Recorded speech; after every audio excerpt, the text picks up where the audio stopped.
Coming up on MacBreak Weekly, I, Micah Sargent, sit down with Alex Lindsay, who's here in the studio, Lori Gill, and Andy Anatko to talk about Apple's new AirPods Pro.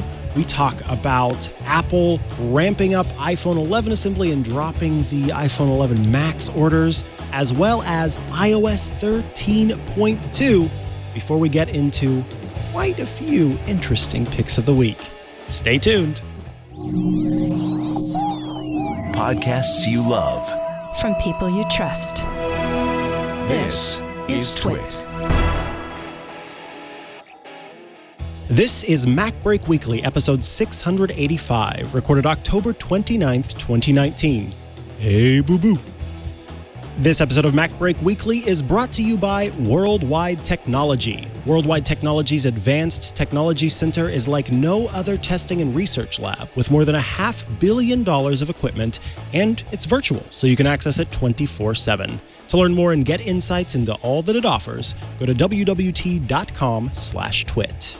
And by Rocket Mortgage by Quicken Loans, who make the home buying process work for you. Their award-winning client service and support will help you every step of the way. Get started online today at rocketmortgage.com/MacBreak. It is time for MacBreak Weekly, the show where we cover all of the latest news from Apple. I am Micah Sargent in for Leo Laporte this week while he is on vacation.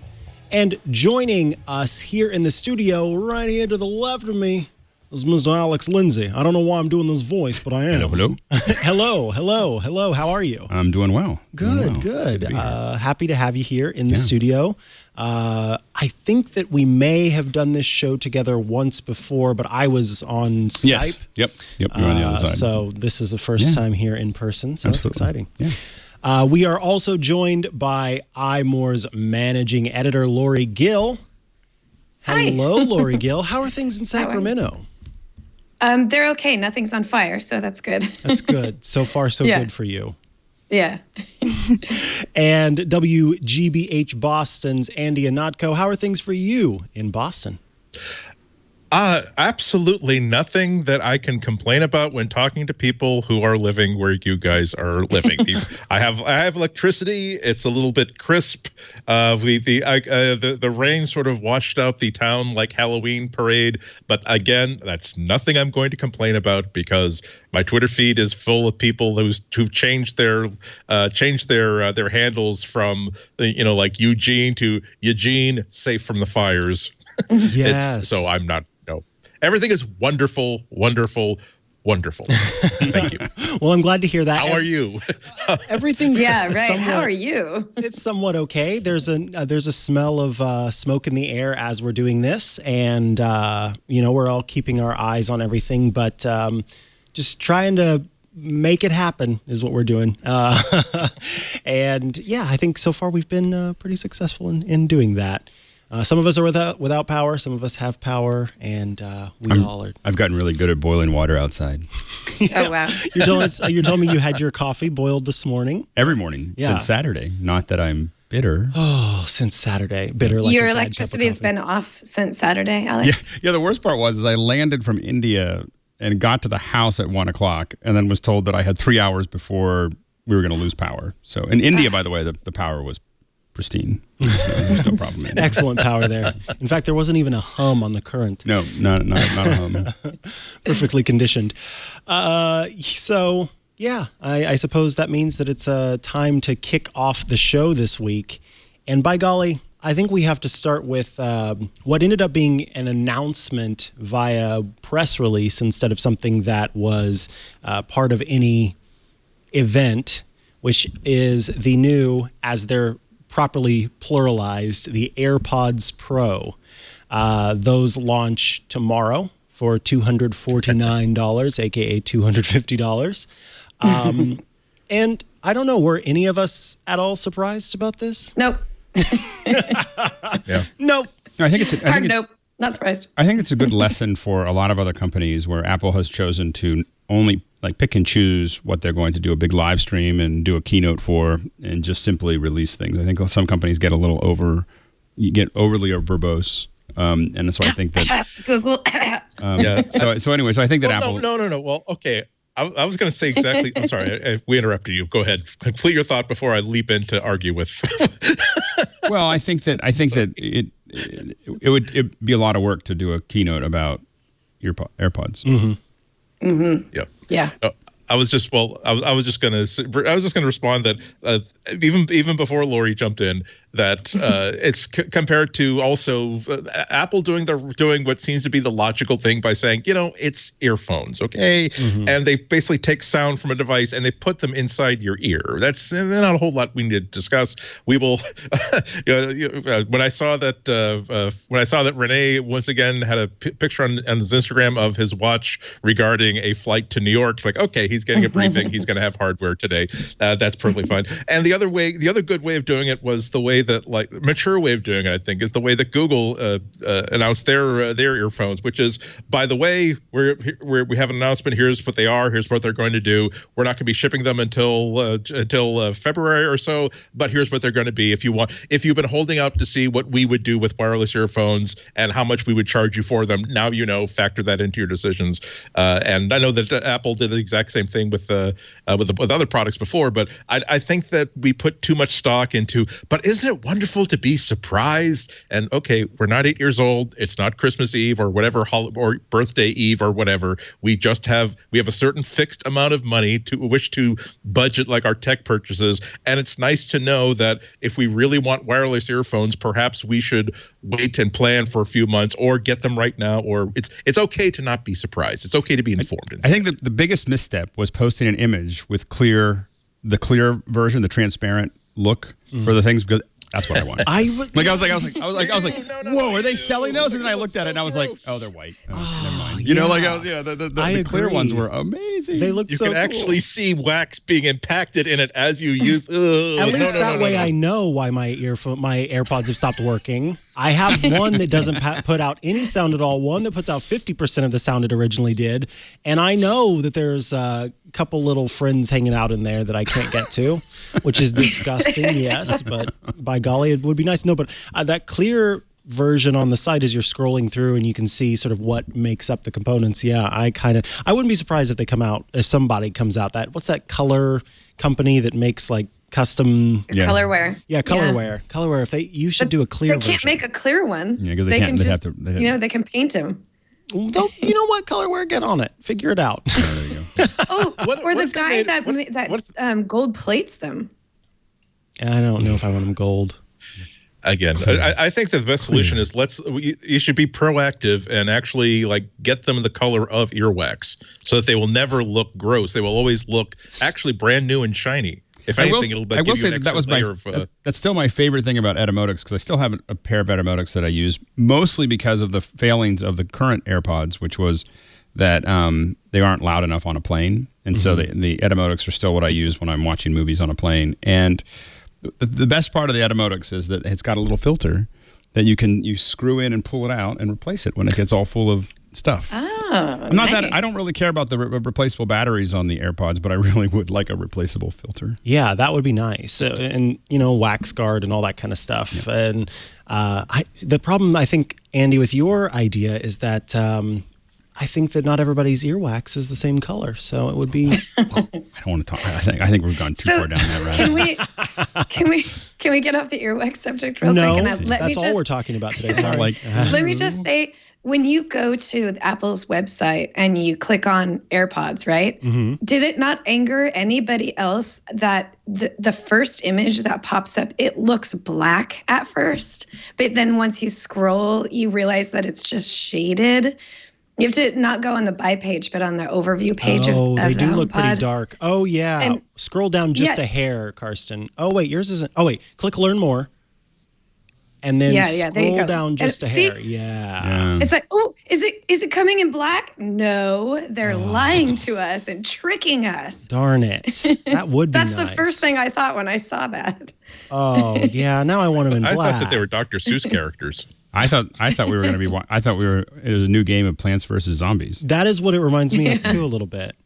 Yeah. Also, a little bit like hair dryers, as I think some people have pointed out.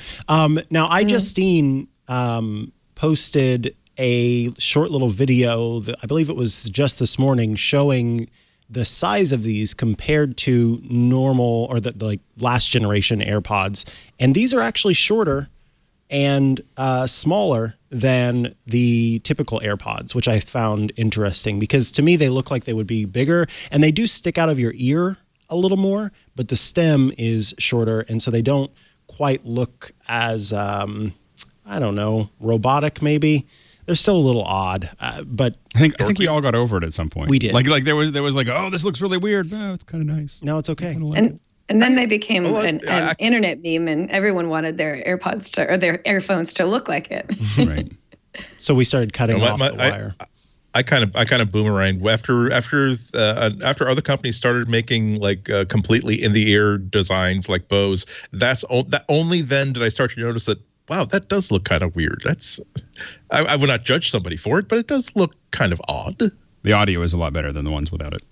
That's the problem. Yes. Like for your for I don't know. I like it's going to be a tough challenge. 200 now that they've broken like the $250 barrier, this is above someone willing to spend an extra $100 for convenience and Appleosity and saying, okay, this has got to be a great freaking pair of headphones, especially now that it's been a couple of years and now you can actually buy Anchor even makes a very capable pair of truly wireless earbuds for something like $60-$70, and for not speaking for everybody's budget, but for $250, these they're comparing it with really good over-the-ear headphones. You're comparing it with really good like Bose in-ear headphones. It has to be not just like really good. It has to be superb to compete. So I'm looking forward to trying them out. I'm looking forward to seeing what people like Renee think about it.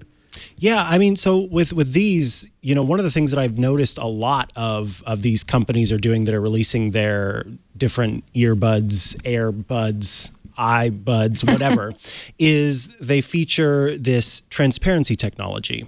And so this is a way because I think some of the problem with having these devices in your ears is that a lot of people want to use these while they're commuting, while they're out walking, whatever it happens to be. And by golly, some people use them while they're driving. I would wish that people didn't, but they do. And you need to be able to hear things around you. And so a lot of companies are working in this transparency technology to sort of give you a perspective of the outside world. So Apple's built in this little force touch sensor on the side of the device that when you squeeze it, it lets you listen into the environment around you. I think it both disables active noise cancellation and turns on this transparency feature to bring in certain sounds. I think this is a good idea. What I find fascinating is how every single company seems to really be hopping on board with this transparency technology. And it used to be just a few sort of, I think there were some Kickstarters and things like that where they had companies that were working on earbuds that you could tune to certain sounds. And so you'd be able to hear the airplane announcement and things like that. Now I see kind of everybody hopping on this train a little bit and trying to work out a way to, unfortunately, let you always have your earbuds in and still be able to interact with the outside world. They want you to have your smart assistant available to you to be able to listen to music when you want to, but then still, if somebody comes up to your desk, have a conversation with you or what have you. I don't know. I think that's kind of the idea. Yeah, for me anyway. You want that? Yeah. I just want to keep. I'd like them to be a little like to last long enough, and not. For me, I don't like to keep on switching modes. Or picking something up. I like to just, there is, I'm listening to an audiobook or I'm listening to music or I'm listening to somebody or dealing with a call or whatever I'm doing. And I think that is the direction that most of this stuff is going. And I think the transparency makes a big difference because when you are in the car, you may not want to use the car stereo, for that, for a variety of reasons, including the fact that the car mic generally doesn't sound nearly as good as your headphones. That's true. If you're on a call. Or maybe your children want to listen to their favorite music and you want to listen to something completely different. They want to listen to Baby Shark and you just want to listen to, I don't know, anything else. The metal version of Toto? The metal version of Africa by Toto. Yeah. Now, how many I don't know, I'm not enough of an audiophile, as it were, to know how many headphones or earphones or earbuds, whatever, offer the microphone that's also facing in toward the ear canal as well as out. So these ones, for folks who haven't had a chance to check these out, the AirPods Pro are using active noise cancellation that has a microphone that faces into the ear canal to listen to how things sound there, and one that faces out to listen to how things sound there, and then uses that to create anti-noise to cancel out the audio. Is the microphone facing in toward the ear canal a common thing in active noise cancellation, or is this something that's more unique to the AirPods Pro? Or do we know? I've never heard of it before. So active noise canceling. Active noise cancellation I've heard of, but not pointing into the ear canal. Not the inward-facing microphone. Yeah. Yeah, it uses, it uses frequencies. It uses a frequency pattern, and it recognizes whatever the ambient noise is, and it sets a pattern that kind of fits within that range in order to cancel it out. That's the canceling part of it.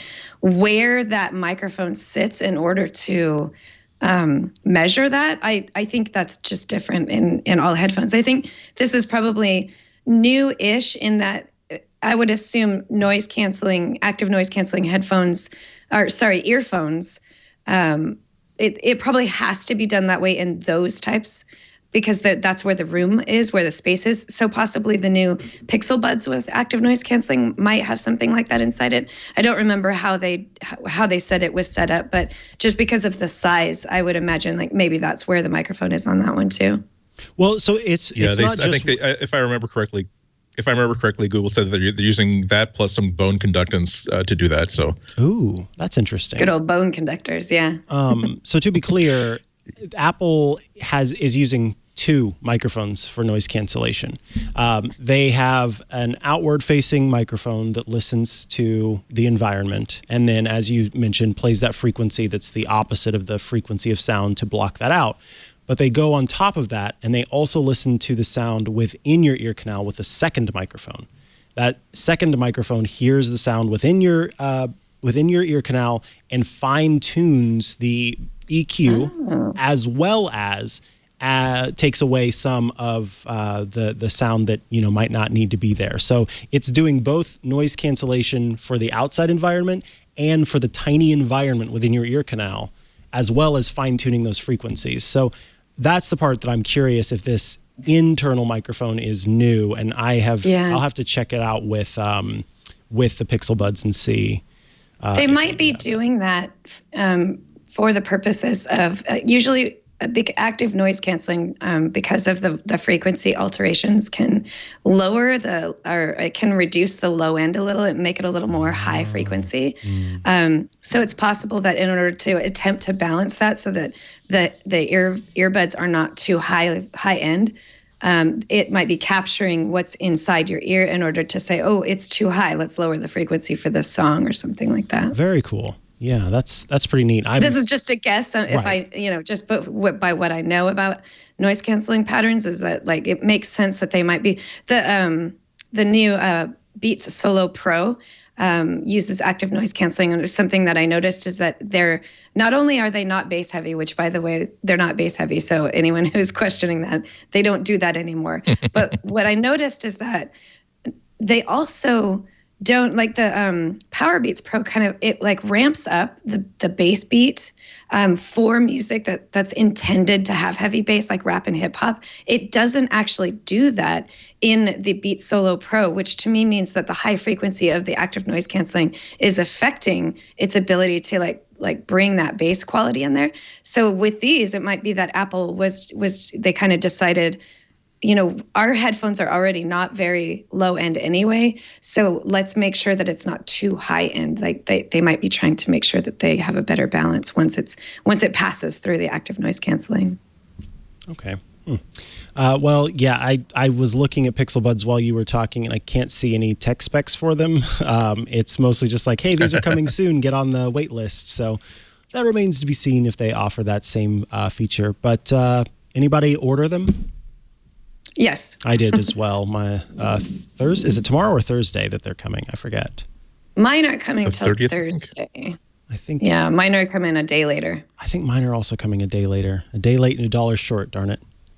There are some people, you should check your order, because there are some people who originally had it for October 31st and it's being updated to the 30th. So I checked mine this morning and I have not been updated to October 30th, but anybody else who was on the 31st, check your order status. It might have changed and you might get a day early present. That would be fun. In fact, my Amazon Echo Buds were originally scheduled to arrive tomorrow and will be coming today. So I'm trying kind of all of these out to play them ear to ear. I'm trying to see how they all work and which ones, offer good transparency and not, and how they work with different virtual assistants.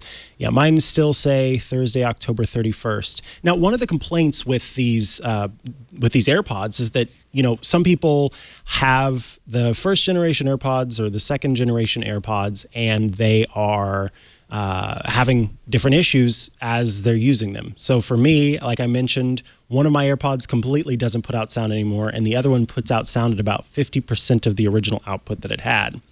And these, and Andy, in fact, I think we talked about this a little bit on the last episode, that this is not a small investment. I mean, it's not a huge investment, but for some people, this is not a small investment. And to think that these headphones that I buy are only going to last a year is not great. Now, Apple does offer the replacement program that's called, AppleCare Plus, but apparently those repair costs are up to $89 per earbud. With, I believe this is without AppleCare. With AppleCare, it's about $29 for the replacements. But yeah, I remember when I took my current AirPods in to be serviced or to see if there was anything I could do about them, they said, well, you can buy, since it's out of warranty, you can buy another AirPod for $89. But if you buy that AirPod, then it's going to come, the output's going to be 100%, and then the one that's only at 50% is going to sound bad. So they're basically useless at this point. Yeah, that's going to be problematic. The specs of these of them say that there's more like water resistance, and so that might help things out. But the other thing is that by definition, these things are not going to be easy to replace a battery. It's not going to be easy to do any kind of a service on that apart from replacing the whole darn thing. And I don't know how many people are comfortable with that kind of a track record on this kind of a product. Parenthetically, Rene Ritchie 5 minutes ago posted his picture of his own earpods with the traditional "any questions" tag. So so yes, he wasn't going to New York just to see the revival of the Lion King. So, but yeah, I think that's going to be difficult because batteries this small, they are really, really twitchy when you keep, especially when you're recharging them wirelessly. It's harder to keep the thermal properties correct. It's harder to keep them protected from everything that happens in the environment, and it really does make you feel minused when you spent just $180 on a pair of earbuds and you find that just a year or two later you're getting sound out of them, but they're kind of useless as $180 earbuds. This is why I really am. I do feel like I'm in the market for another pair of nice, truly wireless earbuds. I'll probably be buying another pair sometime early next year. But part of my calculus is going to be: would I rather basically find a really good pair of $60 or $70 earbuds, like the Anchor pair, and know that if they do go south, I'll be able to replace them twice, maybe 3 times or 4 times before I catch up to what I would have lost on buying the Apple earbuds or the Bose earbuds. It's a tough decision for a lot of people to make. I think for me, it's really just the ease of use. I know that they're, I've had them since they came out, and mine still work fine. I will admit that I clean them pretty often. It's kind of a nervous habit of mine, like while I'm talking on the phone or something. The one of them, I'll take one off and I'll sit there. If you wonder why I don't like to have video conferencing. So anyway, but I tend to clean things when I'm on video conference or on audio conferences, and so that tends to be one of the things. And so I probably shouldn't have said that on a show, but anyway. He's cleaning something right now. You just can't see it. Yeah, exactly. You can never fault Alex for ear hygiene during a conference call. Exactly. Yeah. So anyway, but so mine have lasted pretty well. And for me, I was so excited about the idea of Bluetooth. I've been buying Bluetooth earpiece. I mean, like I have so many in my desk. I just have, like everybody's Bluetooth because I was like, this is all gonna work, and it just was fail. Where it breaks up, it's hard to pair. There's all the problem. It's the UI is difficult. Whatever it is, it was always something where I was like, oh, I'm going to go back to wired. So the AirPods for me were the first ones where I was like, oh, it just works. There was something about the case that makes it easy to just pop them back in and very quickly. It's very it just all worked. So I think that's the advantage that Apple has brought to the market, where all the other ones are good, but they're just missing that last little bit of refinement that makes it easy to use and just something you use every day. That's with this AirPods. When I worked from home, I got them while I worked from home because I was writing over at iMore, so I needed to write about these, and I didn't have really a good use case for them at that point because I wasn't mobile a lot, and so I could listen through speakers, and it was just my dogs who I would annoy with my music choices sometimes. So that wasn't so much of a concern. I could play my audiobooks or podcasts or music out loud. And so it's only been in recent months, in fact, like the last, when did I move here? In beginning of August, since that point that I've been using my AirPods and wishing that the left one worked and that the right one put out full audio, because I'm using them for calls. I'm using them. I like to use them to move between different devices very easily. And so that's why I'm excited about these, is because I'll finally have the reason to need them and be able to use ones that feature these extra features like the active noise cancellation and the transparency stuff. So I'm interested to see if they serve as much of an improvement. Renee Ritchie has already called me out on Twitter. So somebody asks, is it easier or harder to clean earwax off? And Renee says, to be determined, but you'll be able to buy a pair of replacement tips for $2.95. So Micah Sargent will be able to change his monthly. Because I also am a little bit about AirPods being gross and the price sketchy. of that is fantastic. Are those? Low, I don't know if there's details, but I wonder, is that the price that Apple is selling them for? Or are these just generic replacements? Because that's a really great price. Probably Apple, if he's asking Apple directly. I mean, that's my guess. And then there's another tweet. Carson, I'll pop it into the show notes rundown here. I know, I need to just plug in my laptop. But Scott Stein, at JetScott on Twitter, posted a photo of him with the original AirPods in his ears and then the new AirPods Pro in his ears. And they are pretty incognito in comparison. So I find that fascinating how they've gotten smaller. And may not show especially up as much. Especially because one of the things that consistently showed up in reviews is that whether it's because they have that little external bit or not, the connectivity has been stronger. The clarity of your calls has been stronger. So it's okay to have little bits sticking out. The only other thing that it's kind of interesting to me about this is that other companies, I'm sorry, not other companies, but Google specifically, when they were talking about the earbuds, their own earbuds, it wasn't just about, hey, look, we've got our own we've got our own truly wireless earbuds coming too. It was, look at how well this integrates with the Google Assistant, and look how far you'll be able to stray from your phone and still have access to Assistant features. It's not just basically promoting it not just as a way to enjoy music, but as a way to have sort of like wearable technology. Whereas Apple doesn't seem to be stressing that as much as Google is. And if you're trying to get $250 or more out of me, one of the ways to do that is to say it's not just for just rocking out some Gang of Four while you're waiting for a bus. It is also so that you can just be hanging out and not have to reach for your phone in order to leave a note for yourself or get a note from yourself. So I hope that Apple isn't missing a trick. There certainly are enough sensors in here to enabled that kind of party trick in the new AirPods. But what I'm saying is that Apple doesn't seem to have put a section on the website, the information page, on here's what you can do with these beyond just making it. Now you'll have Shlomo available to you pretty much wherever you want, and you don't have to take your phone out of your pocket in order to just do what you want to do. You can just keep on running, keep on walking, and it'll all take care of itself for you. Yeah, because that's something that Amazon has been very forward about. The whole point of their in-ear buds is, hey, boo boo, can you tell me where I find the carrots in this Whole Food Markets that I'm in? And it'll say, aisle 3, or you're using them to set reminders or make calls. And so it is supposed to be this audio first computing device. And you're right that Apple seems to be sort of putting this first and foremost as it's kind of like how they're positioning the HomePod, where first and foremost it's this premium listening experience. But there's so much more or there can be so much more to these than just that. I agree.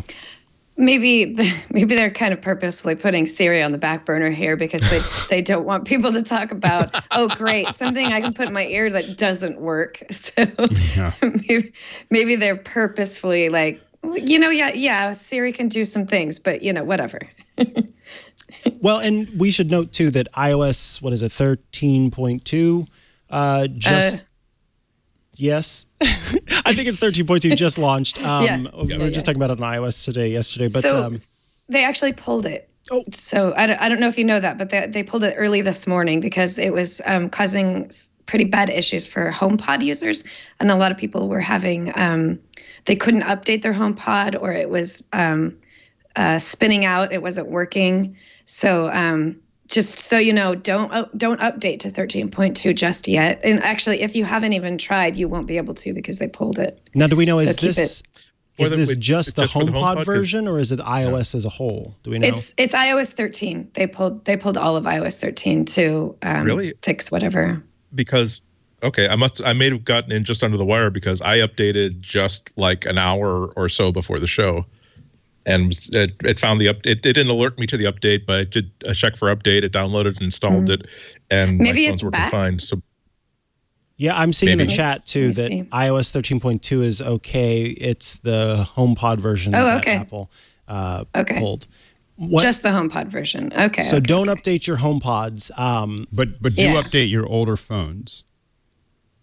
Yeah. This is all getting very complicated. Yeah. Yeah, I know, right?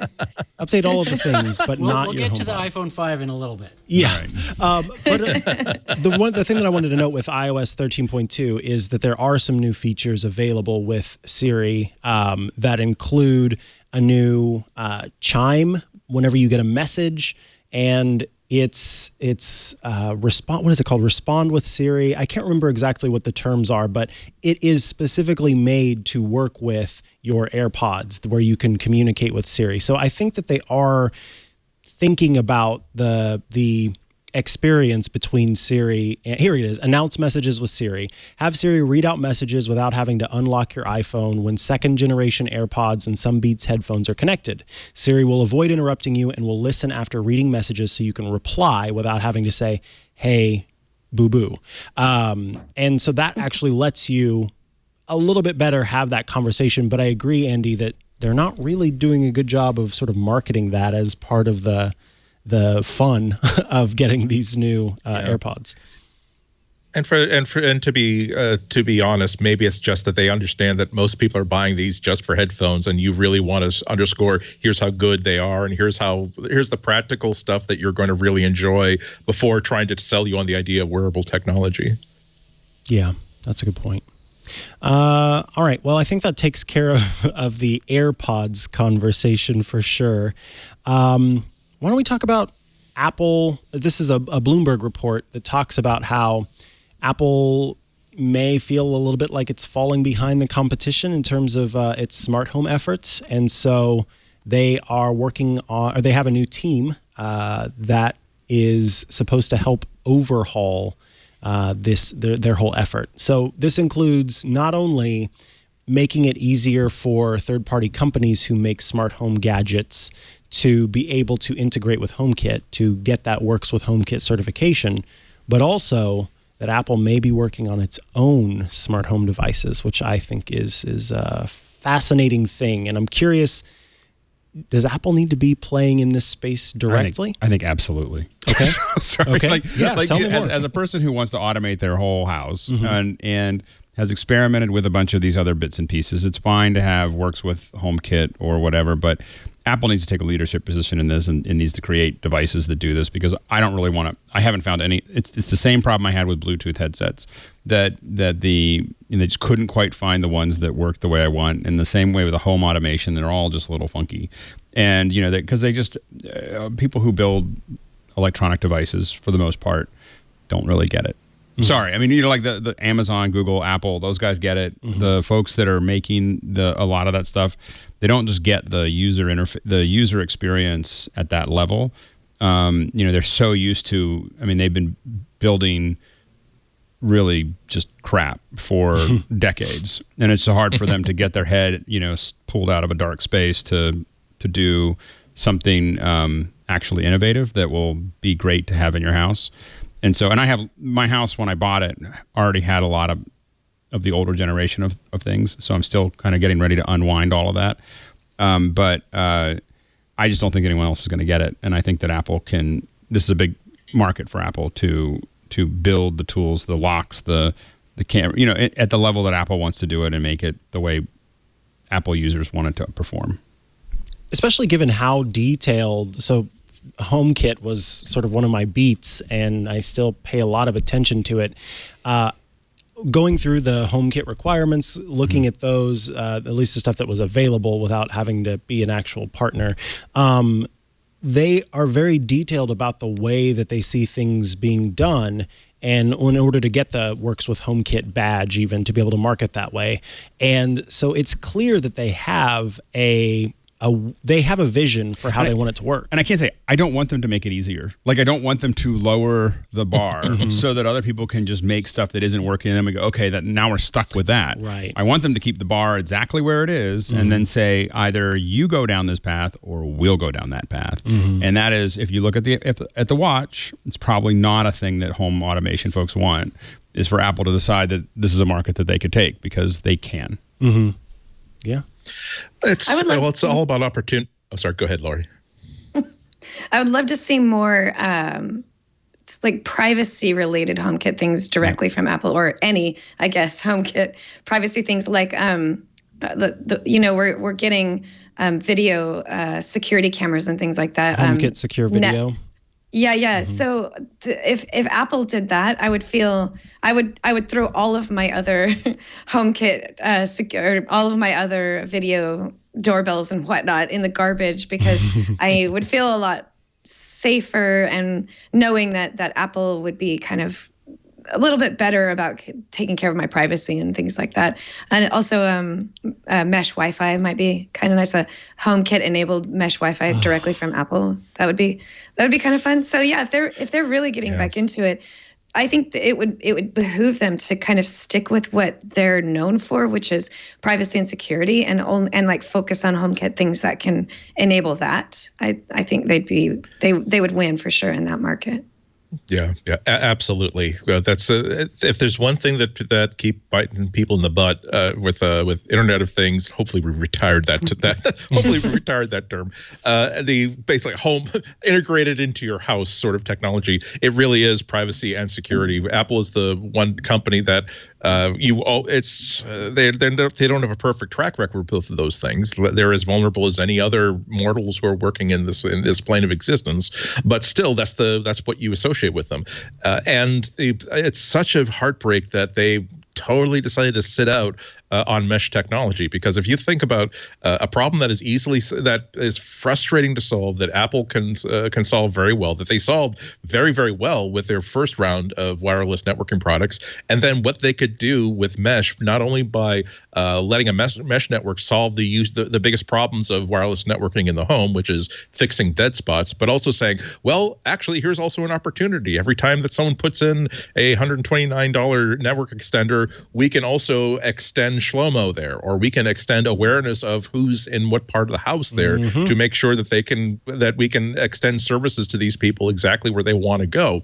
And if it's such a big problem for them to be missing this boat, because I used to be a mixed Amazon, Google, like home personal assistant household until I moved, in which case I made the choice of, okay, I'm definitely going to unplug. I'm definitely not going to reinstall all of my Amazon stuff. It's all going to be Google stuff. And every few months, something else happens either through a new product update or a new OS update or an enhancement or a new piece of hardware that makes me even more happy that I'm standardized on Google. Just a few weeks ago or just a week ago, they added a feature where now you can pair any two of the Nest or Google Home smart speakers as a stereo pair. So it used to be that you could only do that with like the big expensive $350 Mojo speaker. Now, if you have two $20 those two $20 little dot speakers, style speakers,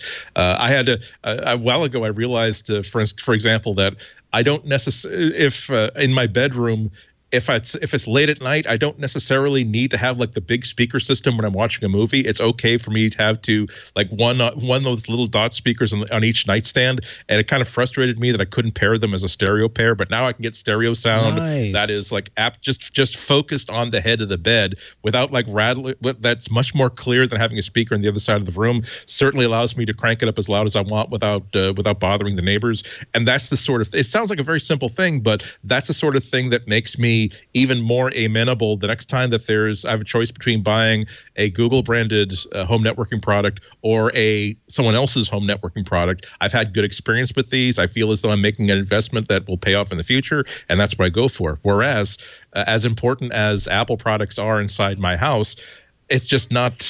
Yes, and exactly. And of course now it's. Yes, and of course. Yeah, sorry, but yeah, again, I'm underscoring the fact that I do have these Guillermo products all throughout my office. But it's as important as the Mac is and iOS is to my house, how I do my work.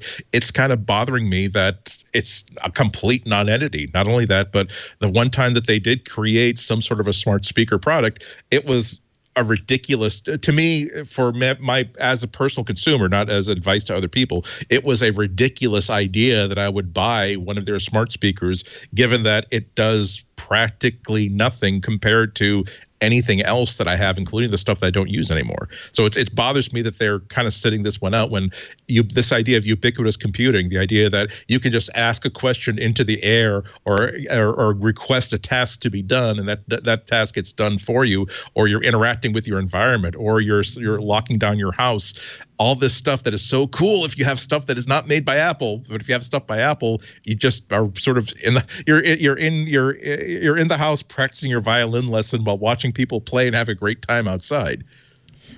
Yeah, I mean, no, I agree. I think that for a lot of Apple users, Apple is limited only by their own imagination of where they want to go. There's a lot of us that would just buy, if they came out with like I look at Heston makes this incredible stove. It's like 5 stove tops where all the pans can talk to your phone, and your phone can talk to the stove, and so you can have all the pans running at a certain temperature, and you can follow all the things around. And as far as I'm concerned, Apple should just buy Heston and then just make it the Apple stove, and we would all buy it. Yeah. And I looked at Amazon made a microwave that you can talk to the microwave and have it do its thing. And if Apple released that microwave, I would replace the microwave. I have a Samsung refrigerator. I would replace it with an Apple refrigerator if they gave me one. And so I think that the thing is that Apple has ever since the Steve years has been very focused on we're going to do one thing really well, and I think that that's admirable. But I think that there are, as we get to the post iPhone world, and it's not going to be, when we say post, the next iPhone will 5 years or whatever as it winds out, they could diversify into all of these things that touch your phone or touch each other. I don't think Apple should necessarily get into making shovels, although I'd probably buy those as well. But I think that they're kind of the OXO of electronic stuff. Of we're going to figure out how this all works really well together, because there's all these things I can imagine I'd want my house to do, but then I go out and look at these products and I'm just like, oh no. I mean, anyway. So I'm going to get my midnight green shovel. I would definitely buy an Apple shovel. You know, that's a good example, OXO. But my worry is that institutionally, Apple is the one. OXO will make anything that you would use in the kitchen, in the household, and they do a good job of it. Whereas, exactly, I have so many OXO. I just bought an OXO broom just last week because that's a brand that I trust. I know that it's going to work well, even though it costs a few dollars more. So it's a very good analogy. But Apple is the company that says, here's why we don't make a spatula. Now, we studied how people use lifting and turning utensils, and it just wants to convince you, no, Apple, I really do need a spatula. Hear us out. Here's why you don't need a spatula. But it'd be more like, no, Andy, it'd be more like, here's why you don't need a handle on that pan. Yeah. Like it's innovative. It's not, we took the pan off because it's brave. And it would still have a lightning connector instead of USB-C. Hey! It's courage. It's courage. And I'm going to courageously take us to a little bit of a break here. Today, MacBreak Weekly is brought to you by Worldwide Technology. WWT began building their Advanced Technology Center, that's ATC, about 10 years ago, and it has grown exponentially. The lab contains more than $500 million in equipment. It's like no other testing and research lab out there. WWT is a trusted partner who stays with you over the years. In fact, many of their customers have been with them for over a decade because they know WWT is where they can go to get the answers they need to make sure their business runs right. Their ATC is an incubator for IT innovation. There are hundreds of on-demand and schedulable labs representing the newest advances in multi-cloud architecture, security, networking, primary and secondary storage, data analytics and AI, DevOps, and I gotta breathe because they've got so much more. You can learn about products before you launch. WWT's engineers use these environments to quickly spin up proofs of concept and pilots using the sandbox so customers can confidently select the best solutions. In many cases, this reduces concept time from months to weeks, which of course increases speed to market. They offer Lab as a Service, a dedicated lab space within the ATC. Here, customers can perform programmatic testing using the vast technology ecosystem that WWT has already built. And it's virtual, so you can take full advantage of ATC's unique benefits anywhere in the world 24/7. WWT engineers work in these labs every day, beta testing new equipment and building reference architectures and custom integrations to help their customers make decisions and see results faster and with much less investment. The time is finally here. WWT has launched their new digital platform encompassing the ATC ecosystem. This ecosystem creates a multiplier effect of knowledge, speed, and agility anytime, anywhere around the world for their customers. You can get access to articles, case studies, hands-on labs, and other tools that make the difference in today's fast-paced world. To learn more about Worldwide Technology and join the ATC ecosystem, all you got to do is head to wwt.com/twit and create an account today. WWT simplifies the complex. That's wwt.com/twit. WWT, delivering business and technology outcomes around the world. Thanks so much to WWT for sponsoring this week's episode of MacBreak Weekly. And let's get back to it, folks. All right, what else do we have here? Let's see. Well, we got Apple ramping up iPhone 11 assembly. Apparently, the iPhone 11 Max is getting a little bit of a cut there. So clearly, the every person phone is the popular phone. I mean, this is to be expected, right? There's one phone that comes in many different colors and is at a more palatable price point. And then you've got one that, of course, is quite pricey and only comes in a slightly green color. Well, I mean, it comes in other colors too, but the green is only slightly green. So is anyone surprised by the fact that they're cutting iPhone 11 Max orders?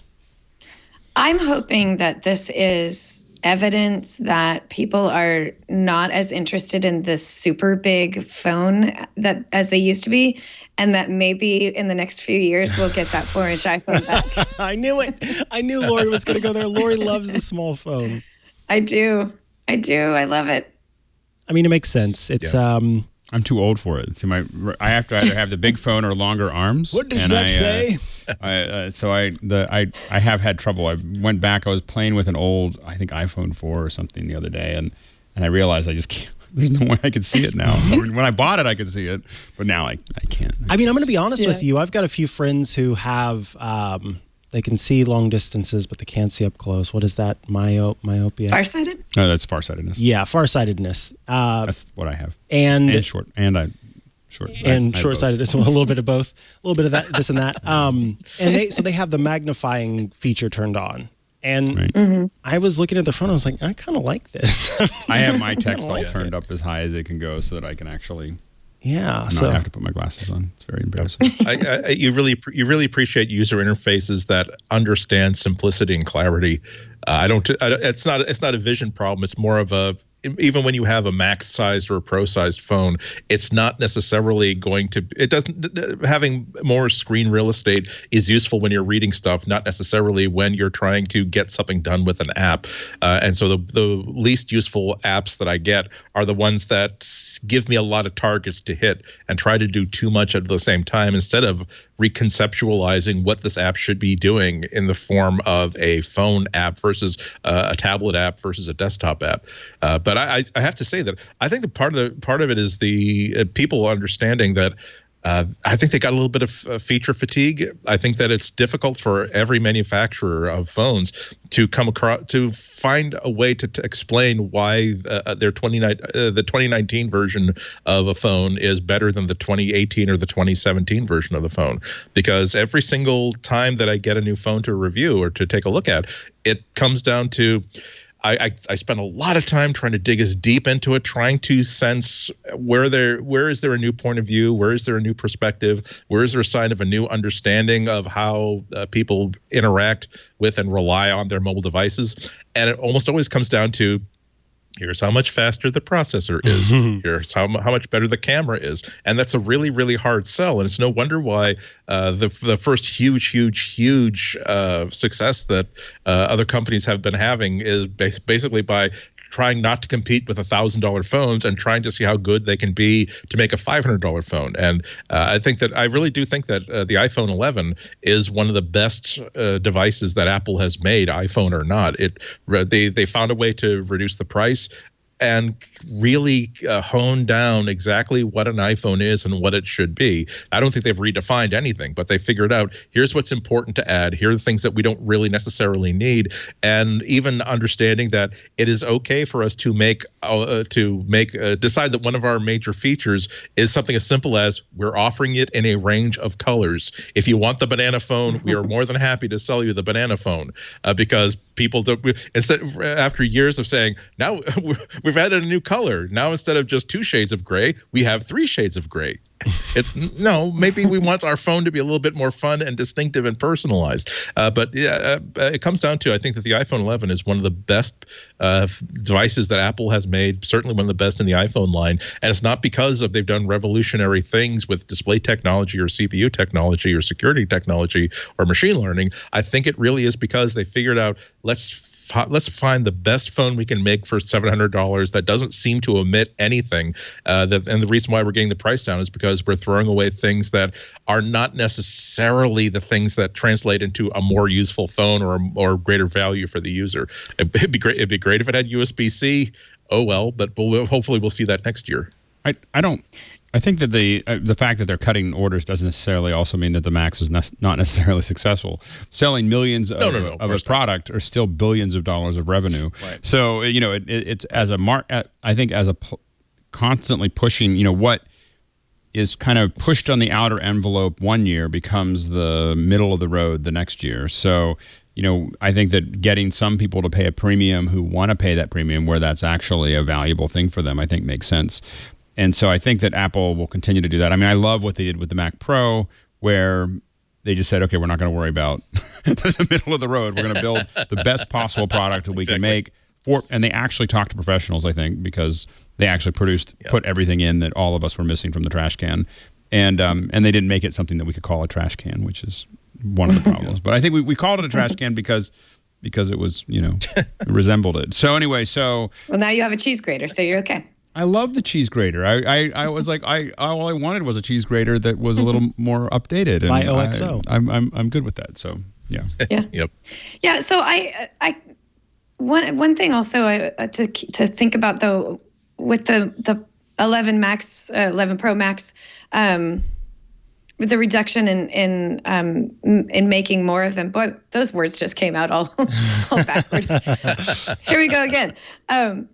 Since iPhone has been making since Apple's been making two phones that are exactly the same except for their screen size, and a third phone that's slightly less expensive and has slightly less features, you're faced with this price comparison at this point, because you can go the low cost route with the iPhone 11, you could go the middle range price with the iPhone 11 Pro, or what's the point in the iPhone 11 Pro Max other than screen size? And I think when people consumers are kind of looking at these three options, that I think comes to mind of, well, there's no difference between the 11 Pro and 11 Pro Max other than the screen size. So why would I spend that extra money? So I'm going to focus my attention more on the 11 versus the 11 Pro, because there's really distinctive feature differences. Mm-hmm. And there's going to be those people who will always buy the largest sized phone, and that, so Apple will always have that size for them,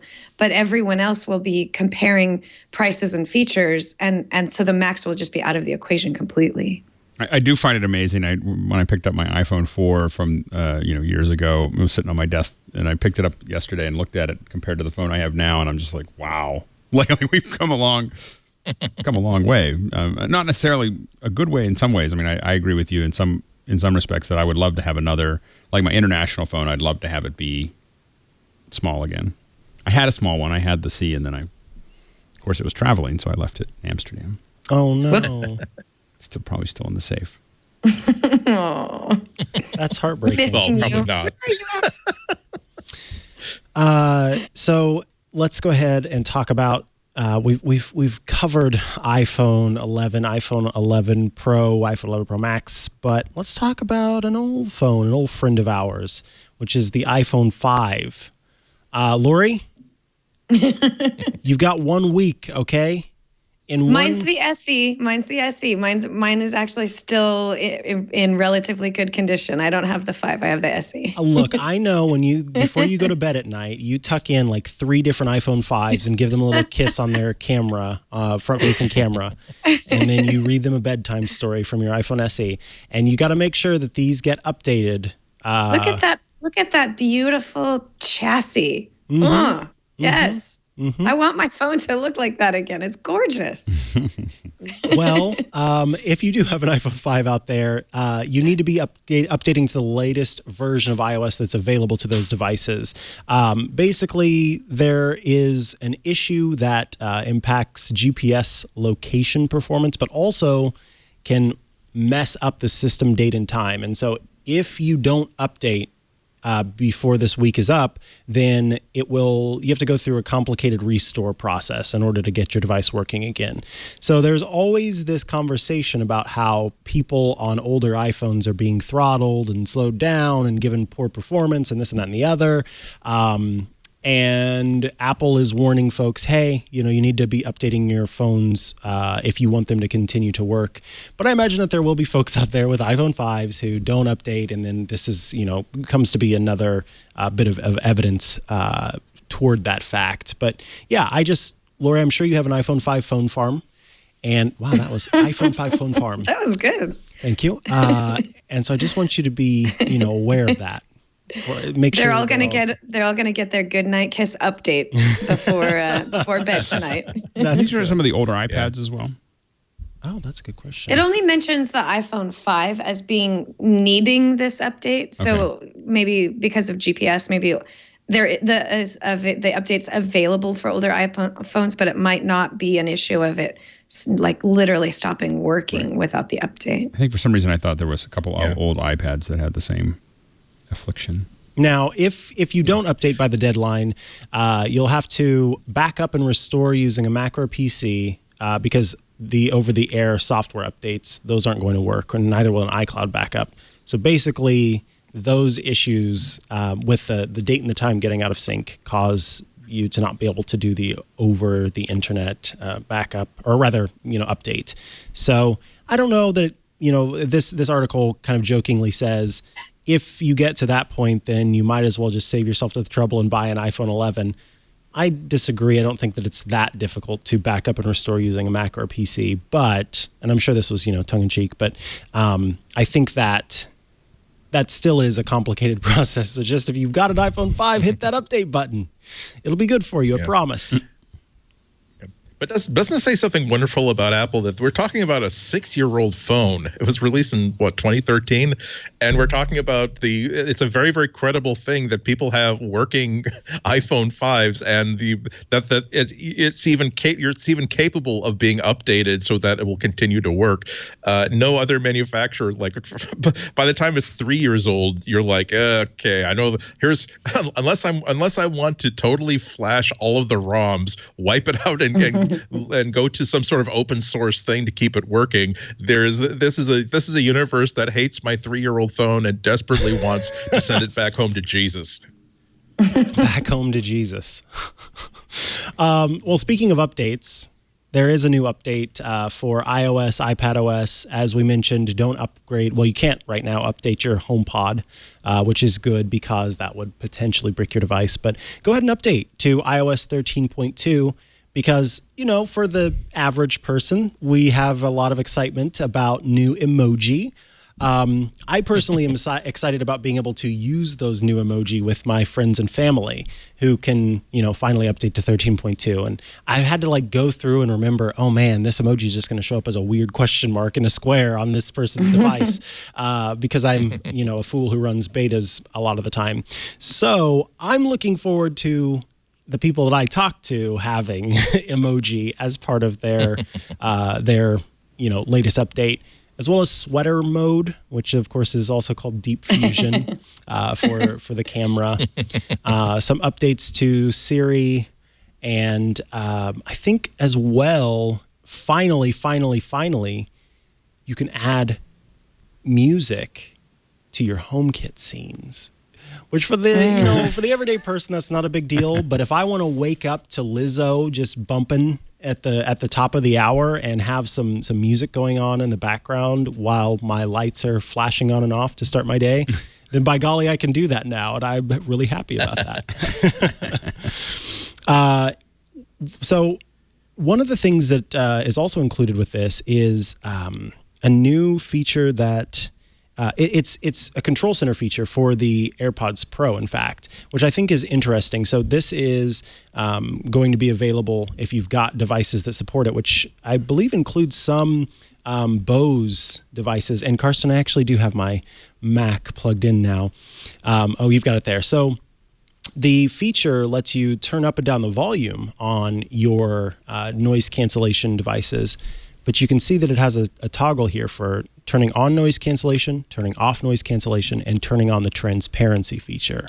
So again, with the transparency feature turned on, it does sort of tune things to specifically hear sounds externally while keeping your AirPods plugged into your ears. So with it off, it can still block, obviously, because it's a silicone tip that's in the way. But transparency sort of pipes the audio through, which I think is a pretty cool thing. And it's my understanding that this works for any devices that have the active noise cancellation technology. I'm curious what that interface looks like on the watch. Ooh, because I can't the number one time I need to do this is when I'm actually at the supermarket buying food, and I walk up and I now have to talk to somebody because I've been listening to NPR usually while I'm it's usually All Things Considered, and I'm wandering around and buying stuff, and so I have to be able to just listen to them and turning that transparency on would be super useful, and including turning the transparency off and stopping I don't want to play, but I don't really want to take my headphone out, so there's a whole mechanics there that seems like it could be a lot smoother. So hopefully that'll have something to do with my watch. I like this idea because AirPods don't there's no physical button on that to help you learn the process of how to make those changes and do those controls. And even with this new Force Touch stem, it's going to be a matter of remembering, did I map that to my left ear? Did I map that to my right ear? How many times do I have to tap? Things like that. I don't actually know the details of the controls yet. I don't have mine to know for sure. But I'm assuming that there's like different ways that you tap or press things on the Force Touch stem that will affect what it does. And sometimes you just can't remember what those are. And just the ability to like pull it down on Control Center is a great idea. And especially if you can do that on an Apple Watch, so you don't have to pull your phone out, just being able to quickly access those controls and just tap a button real quick on your watch instead of going tap, tap. Nope, that was the wrong one. Press. Nope, that was the wrong one. Yeah. Now let's talk about Deep Fusion. So I can't remember. I was talking to Jason Snell on iOS Today, and he put together a pretty great article, I believe, over on Macworld, though it may have been on sixcolors.com. Regardless, it will be linked from sixcolors.com about the future of camera marketing, kind of, and talking about Deep Fusion as this feature that Apple announced that wasn't going to come out until later, and then they've pushed it out with this update, and they're sort of saying, hey, here's Deep Fusion, here's what it's going to look like, and how we're kind of going from a world where it's all about the hardware of the cameras to a world where we're talking about the processing and the machine learning and, you know, taking the 5275 photos at once and putting them together in halves of milliseconds, and how the shift kind of has to take place to say, here's why I have the best camera in my phone, you know, from a company's perspective. And so Deep Fusion is this feature that works specifically in certain lighting conditions that will provide better, sharper detail up close. And I don't know how Deep Fusion works, but I do know how we used to do this for visual effects. Okay. So there was a technique at ILM when I was working there that we would take when we were doing matte paintings. Basically, what happens is you're shooting a plate, you know, of a background that you're going to use for, you know, a bunch of spaceships, and what you want to do is get rid of all the grain, you know, that's inherently in the film that's spinning through. So what you do is you run you usually get the end of when you're doing the matte painting, you get like a tail, you know, but you would get 10 or 15 frames, and we would take those frames and you'd stack them in Photoshop. And one was at 100%, then the next one was 50, then 25, then 12.5, then 6.25, then 3 you know, and you just, and each one was half the transparency, and you just stack them all up to, I think about 10 of them, where the last one was just a little bit. And the only thing that's different between those, assuming that you've corrected for the gate weave, is, I'm back in the day when we had to worry about things like gate weave. The only thing that was different between them was the grain. And so when you got rid of it all, it would be then a grainless image. And then which was essentially much sharper, all the little details and everything else. Then you do whatever you're going to do in computer graphics, and then you put the grain back on. So you would add new grain back on top of it so it would fit in and everything else. And so, but I think that when I looked at what they're talking about, I have and when they talk about it on, you know, about what they're doing, I feel like it's some, like, obviously much more complex version of that process, where we're going to take a whole bunch of images and we're going to stack them on top of each other, and we're going to look at just what's different. And the only thing that's different from them is the grain. We're going to take that out. It's going to give us a sharper image. And, you know, that is the problem that I've had, because what we're looking at when we look at what our phone took isn't the grain. Right. It's typically the compressed version of the grain. So I think that is I think that by getting that sharper source, we're obviously getting a much sharper image. And obviously the reason it's sweater mode is because you want to have something with tons of little details that you're going to see that breakup in.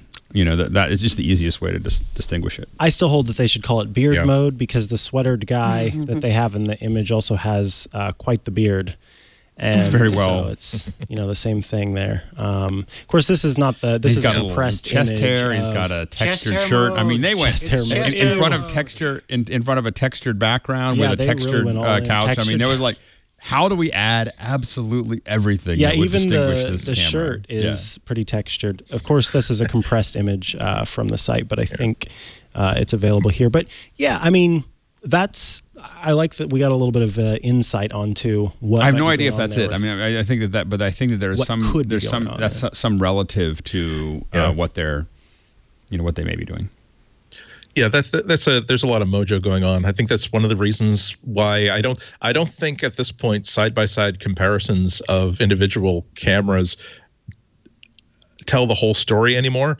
I think that there's so much machine learning going on and there's so much processing going on that the best that you can really say at this in 2019, if you're looking at two phones that have sort of equal levels of hardware and processing, like the iPhone 11 and the Pixel 4, the best you can say is that that there are going to be individual circumstances under which one camera takes a better picture than the other.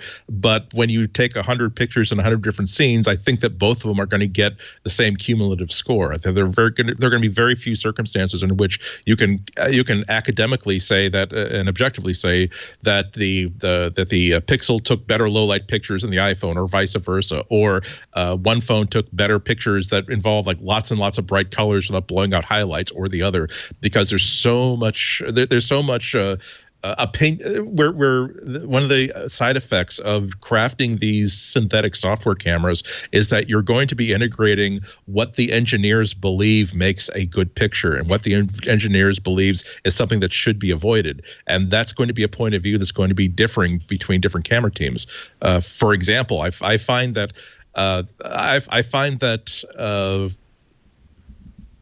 one quirk of modern iPhone cameras is that they tend to be a little bit conservative when it comes to punching up the colors in an image. Even if you're taking pictures of pumpkins and you really want that orange to be super orange, I think that they tend to be a little bit more conservative. They're not taking that picture incorrectly. But if you were to do a side-by-side quote comparison unquote between here's the Samsung and here's the iPhone and here's the Pixel phone, like, oh goodness, what a terrible, horrible, embarrassing fail for the iPhone. Well, no, if you want it to be more saturated, here's a little slider that you just nudge it a little bit and make your own decision that you like it to be a little bit more saturated. So that's why I'm really sort of, I made the mistake of, when I had the Pixel 4 for the first day, just taking a picture of like a sandwich in front of me and just not even intending it as a side-by-side comparison, but just for people who are sort of interested in what two different cameras would do. And my God, there was this huge flame war of like, oh, isn't it sad that Apple has, or isn't it terrible that Google doesn't understand? It's like, oh my God, you're looking. And then I thought, as soon as I recovered from that, I did my usual like squirrel test in Boston's public garden. And I know that I'm never, ever going to even like casually put like two examples of two photos side by side, but I wanted to say, hey, isn't it funny and ridiculous that on today I had to like take both phones in just because I wanted to see what each one would do with squirrel pictures. So I was out there for 45 minutes taking pictures of squirrels, and all there was I'm definitely not going to post pictures from both, but just to illustrate this, that hey, here's how I spent my afternoon. I put both cameras on the ground and took a picture of both of them, each displaying a different squirrel photo with my old like Pixel 1. And there are people who, even though these are people who can vote and can drive, many of them, they were able to see that. Now, you do realize that one of these phones has an OLED screen, another phone has an LED screen, and both of them are probably set to different brightness levels. And on top of all of that, it was a photo taken with a third camera, but you're still going to argue that the iPhone is better or the Google. You all disappointed me very, very much. Go to your room. Think about what you did. Don't come out until you can explain. Until you could. Again, I was so let down, like a parent being let down after coming home, like after vacation, to find out there's a stain in the rug that none of the kids want to admit to. It's like, I'm not angry. I'm just, I put too much faith in you. I learned my lesson. Now. I guess you're just not ready. Oh. You know what the funny thing is? I was wondering why Andy was taking all these pictures of squirrels in Boston Commons until I was there last year, and and they literally they line up for the photos. You know, like, well, I mean, you know, like they're ready. They're like putting on makeup behind one of the trees, and they're like they're talking to each other, and you know, they're talking about coffee? unionization and their residuals and stuff like that. But they're already there, and really the pay is all you're literally feeding them peanuts. I mean, paying them in peanuts. To be again, do you think that I'm joking about this? But if you sit on a bench and you seem to be like opening a package or something, you will suddenly see like squirrels that were like just foraging suddenly like stand up and look your way, saying, "Is that person about to throw out?" Well, there's the little carts that sell the nuts. So there's a certain bag that has the nuts, and so when that bag is crinkled, they seem to be like from all over. They're like, I hear the bag. They're tuned in. Oh my goodness! But it's not just fun and games. I started. Apple is responsible for this because remember, I think it was the iPhone 4 where one of the sample photos that they had for the press was this stunning picture of a squirrel, and I felt like I have to try to replicate that with my review of the iPhone 4. And while doing that, I realized that wow, this is a really good test of how, because the squirrel doesn't stay put. They don't, like, if you tell, hey, look, will you stand still for the picture for grandma, please? They will not, and they keep moving around. They're a small target. And it wound up being a really good test of, like, how fast can it capture focus? How good is the interface? So I can take pictures and follow the subject around. So that's why every time I test out, it's part of my standard test suite. And you talk about sweater mode. How about squirrel fur mode? That's going to be a good test of Deep Fusion. Yes, the squirrel fur mode. Well, let's take a quick break before we come back and round things out. I want to tell you about Rocket Mortgage by Quicken Loans, which are bringing you this episode of MacBreak Weekly. Finding the right house isn't easy, but finding the right mortgage can be. Rocket Mortgage is doing more to help you understand the home buying process so you can get exactly what you need. Because it's not just a mortgage. It's your mortgage. Their team of mortgage experts are obsessed with finding a better way, which means that their number one goal is to make the home buying process smoother for you. Rocket Mortgage has award-winning client service and support every step of the way. They're changing the game with their industry-leading online lending technology and have helped millions of Americans achieve their dream of home ownership. Their team cares about getting you home. That's why J.D. Power has ranked Quicken Loans highest in customer satisfaction for primary mortgage origination 9 years in a row and highest in mortgage servicing 6 years in a row. For J.D. Power award information, visit jdpower.com. When you work with them, you get more than just a loan because Rocket Mortgage is more than just a lender. Visit rocketmortgage.com/MacBreak and take the first step toward the home of your dreams. Get started online today at rocketmortgage.com/MacBreak. Equal housing lender, licensed in all 50 states, NMLSconsumeraccess.org, number 3030. Rocket Mortgage by Quicken Loans. Push button, get mortgage. Thanks so much to Rocket Mortgage by Quicken Loans for sponsoring this week's episode of MacBreak Weekly. And let's talk about some other new updates. So, along with 13.2 coming out, what we were supposed to have in HomePod 13.2 rolling out was a feature that lets you use different voices. So it recognizes multiple voices within a family and can provide information for those specific people. So if I have my account connected, and my partner has their account connected, then we could both talk to the HomePod and get our individual calendars or our individual music library recommendations. You know, hey, boo-boo, play some songs that I like. And it would actually do it according to the songs that I like versus the songs that my partner likes. There's also a new ambient sounds feature. So this is kind of one of those ideas of using your HomePod kind of like a noise machine at night. It's a bunch of, well, that's great. That's one of the sounds you can hear. No, it's got a bunch of different sounds that are high quality and are perfect for going to sleep. In fact, they have the option to set sleep timers now as well. So that way I can say, I want to play this song, or keep playing ambient sounds for the next hour. and then by that time, hopefully you've fallen asleep. So yeah, those are some of the HomePod features that you will eventually be able to get, including, and I forgot to mention this one's kind of fun. If I'm listening to some music on my home or on my iPhone, then I could go and put my phone over the top of my HomePod and it will transfer the music to start playing there. Same thing if I'm coming through the door, hold on just a second, and I want to bop it to the HomePod, then I can take the call there from the HomePod, which I think is kind of nice. Also, I would like to give a live update that somebody's new AirPods Pro are coming tomorrow. Oh, you're so lucky. You should check yours again, Lori, because mine just updated. I'm going to check it right now. Yeah. So that's the update that you're going to be getting with HomePod, and that should be coming soon. I'm curious. So I imagine you have a HomePod. Oh, yeah. Yeah. Do you have multiple HomePods? No, not yet. No? Oh, not yet, he says. Yeah, so soon. Well, and it's funny, we use different ones. In the kitchen, we have the HomePod and an Amazon Show. Mm-hmm. And so it's interesting to see how the family uses the two. Ooh, yeah. So generally, the HomePod is more of a, we want to listen to music in the kitchen. But everybody uses the show as the general interface for asking questions. Gotcha. So, and setting time. It turns out the number one use for an Amazon show is setting timers in the kitchen. Yeah. As everyone's cooking, you just kind of yell out what you want what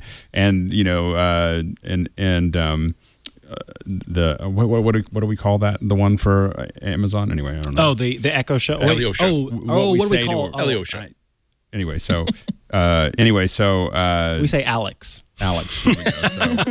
So we tell Alex to go do that, and so that it's funny to see the use of the number one thing that we get with Shlomo from the HomePod is you can kind of hear the TV, and every once in a while we're in the middle of a show and the HomePod starts answering a question that we didn't ask, and we're like, all the time. What does that mean? Why did she do that? Yeah. So there's a very odd interaction between our TV and our HomePod. That happens to me occasionally. Lori, did you shout out that yours have two? Yours are coming too tomorrow?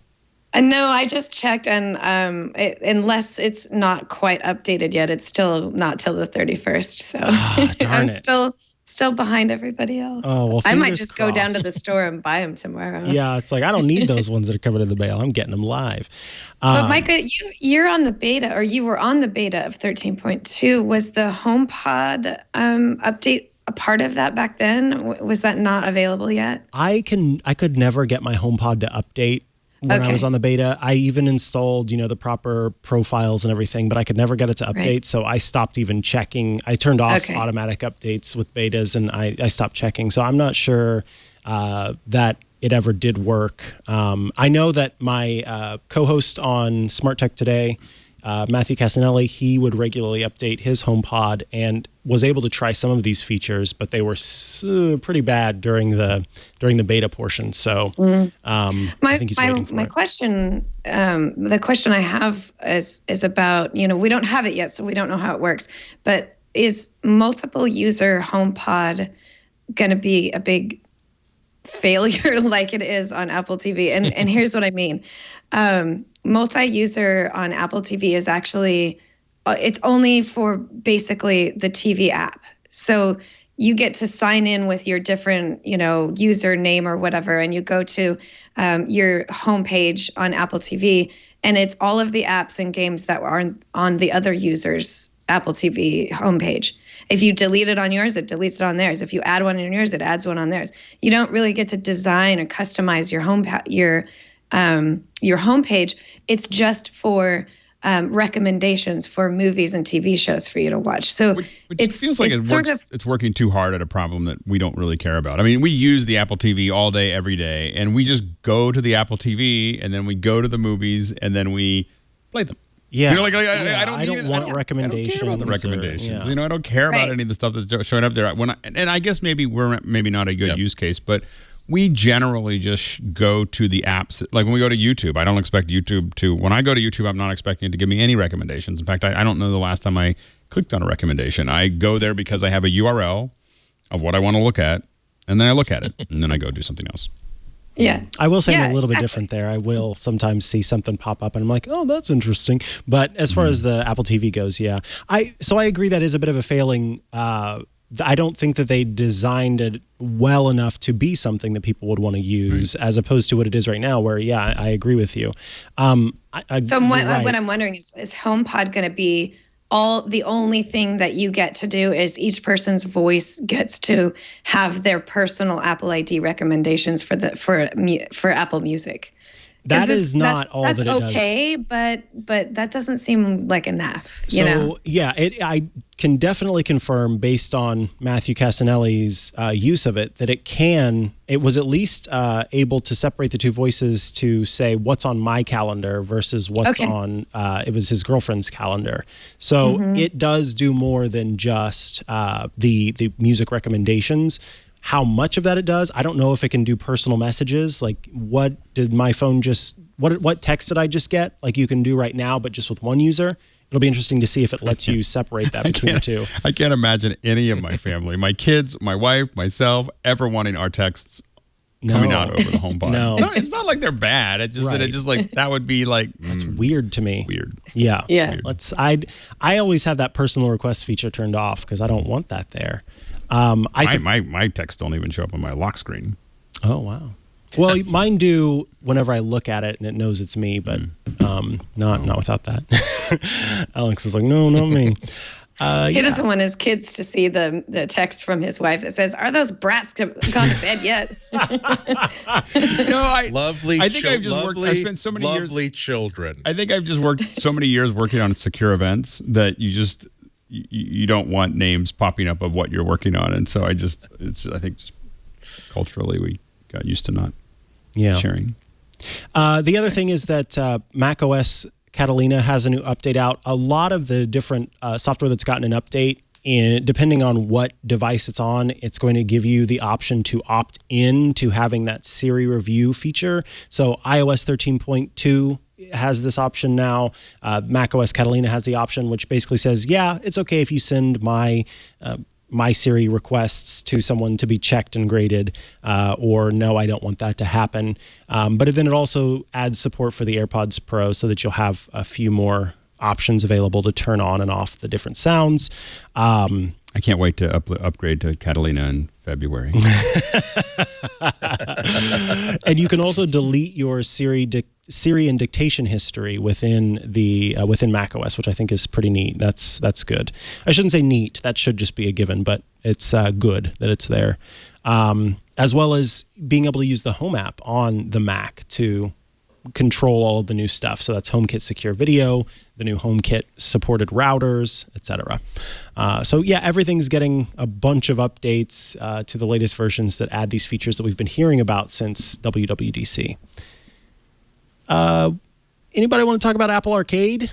Because that's going on. My kids love it. I think they've played almost every. You could probably bring my son in, and he'd probably talk about it all day. But, all the games. But they literally have played almost. When it came out, I was like, I saw the games, and I was like, this is going to be a total fail. I just wasn't interested at all. And so I put it on the Apple TV, and I just told my son and my daughter that it was there, and it was gone. I mean, they're just playing it all the time, and they play it on their iPad. They play it on, and they love. I think they love all the games, and they play someone where these guys are. It's like some ragdoll thing where they fall down and I wonder if that's what the golf. Yeah. Mm-hmm. And so they're done. Like, I don't even know how they'd fit other games into their lifestyle now that they've got it. And then these new games just keep coming out. So I will admit that I am surprised because when I saw the games that they're putting out, I was like, this looks not very good. And but I realized I'm not the target audience. They are, and they love it. Yeah, I've been enjoying it on and off. I'm not a gamer person at all, really, but these games, some of them really hit that spot for me where they're of interest to me. There's that What the Golf. What the Golf is so fun. Yeah. They play that a lot. It's simple, and it's cute, and it's funny. I just wish Apple would buy the company that used to exist that was Field Runners, and then they put Field Runners on there, and then I update it a little bit, and then Well, there's no desktop tower defense. Speaking of Arcade. companies that used to exist that had games, there's another subscription service out there that launched shortly after Apple Arcade did. It's called GameClub. And what they've done is the person who founded GameClub has gone out and talked to a bunch of different folks who've made games for iOS and has tried to get all of the classic titles back onto iOS. And so with this one service, GameClub, you download the app and you subscribe to it. I think you get like a month, just like you do with Apple Arcade. And then you can, I think after that it's $4.99 a month, but you can play a bunch of old games that were popular on iOS. It's Touch Arcade's Eli Hodap. I'm not sure exactly how to pronounce his last name, but he's been working on this for quite a while to bring a bunch of games to iOS that may have drifted away from the platform over time or are no longer available. I was scrolling through and none of these games are ones that I recognize, I have to say. GameClub.io. Yeah, they're the classics, all those ones that you just loved playing back in the day. Cursed I did Treasure used to play 2. I used to play Sort of Fargo. That was a pretty fun little game. Sword of who? Fargo. Oh, okay. It sounded like you said sort of Farkle, which is a dice game that you can play. And I was like, a game that's sort of like Farkle, but not quite. Hacky Cat, sound familiar to anybody? Nope. I Blast Smokey 2. Oh, yeah, I remember that back in my day. Rocket Ski Racing, Mr. Particle Man. Fox versus Duck? No. But apparently these were games that were once popular and they basically wanted to give a place for them to still exist and be played. So yeah, you can head to GameClub.io and you download this app and play Zombie Match Defense. This is like a great way for people who got into the Apple ecosystem after these games were no longer available. So they're going to get a chance to play them and fall in love with them. I admit that a lot of the games on that list I didn't recognize, but I did play Sort of Farkle and it was really fun. So I like this idea, sort of a homage to early iOS and games that you can't play on your iPhone anymore. And this could kind of rekindle the love for, it's not quite retro because it doesn't go back that far, but you could almost call this like a neo-retro or post-retro mobile games subscription. And you don't have to do what I do, which is like with Field Runners, there's actually a phone that I don't update. Oh, really? Yeah. So there's a phone that I have in my backpack when I'm traveling that I don't update because I can still play Field Runners on it. And because when I'm on a plane and I have nothing better, I'm waiting for my meal, I need to play Field Runners. It's what you have to do. So I wonder. No, they don't have it there. Anyway. Field Runners. Yeah. So he's like, I don't even know what he's talking about. It's like it's true. It's very classic desktop defense, and you don't even know what desktop defense is. Okay, I do. Yes, I have played a few desktop defense games, but not Field Runners. It's the best one so far. Gotcha. The best one. And when did it come out? Grandpa, when did it come out? Back in, I think it was in 2010. Oh.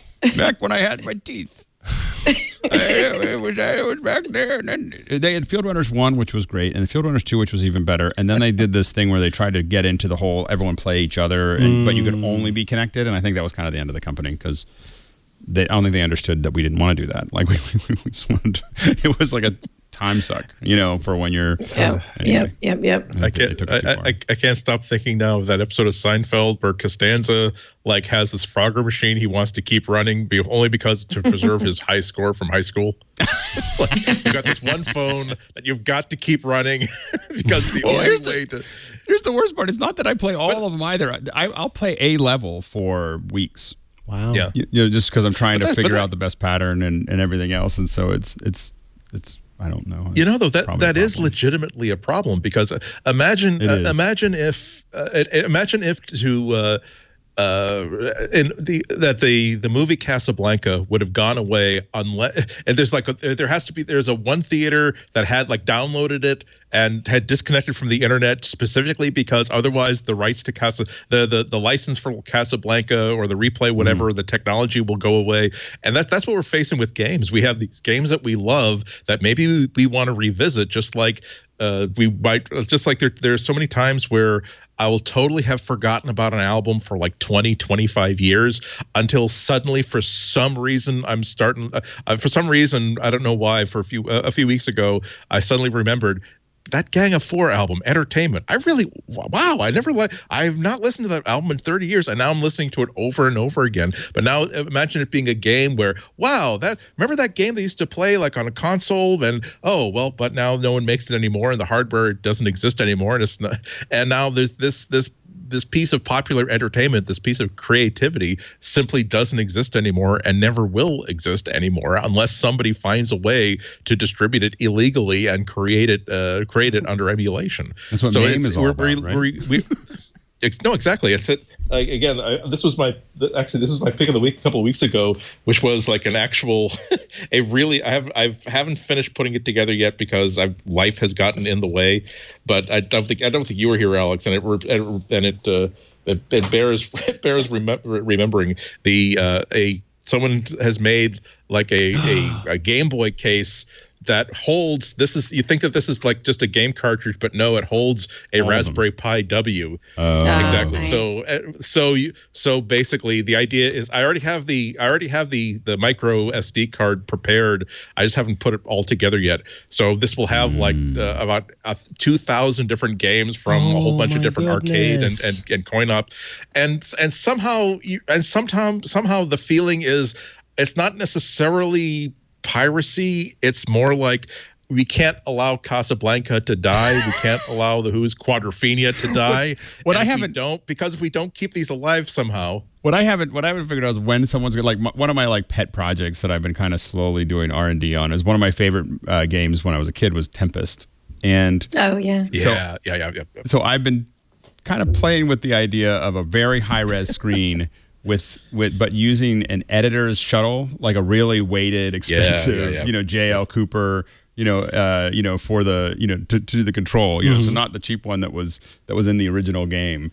And I was thinking, I haven't seen anybody like deck it up, like let's take the software and then just make it the most amazing modern experience that you could make. And But it has to be either vector or like a laser projection on the side of a building.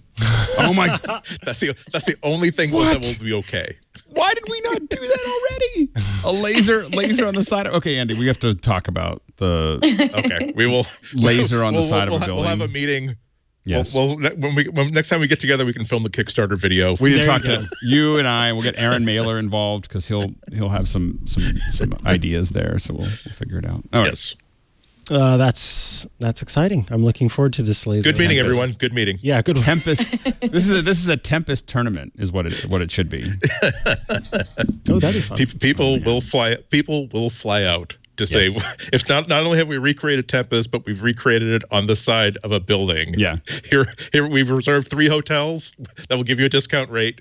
the clearest, the most convenient local airport is with 5-1 surround shuttle service. Yeah. Yes.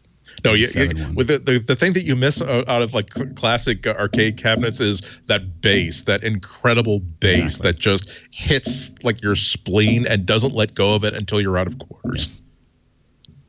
Did you hear that Apple may be helping to upgrade the SFO terminal?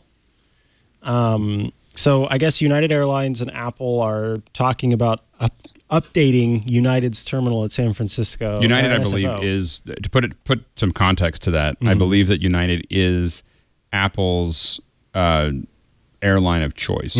So it's not. What it sounds like, and I have no idea if it's true. It sounds like Apple is like, so all of our employees are going in and out of this terminal, and it sucks.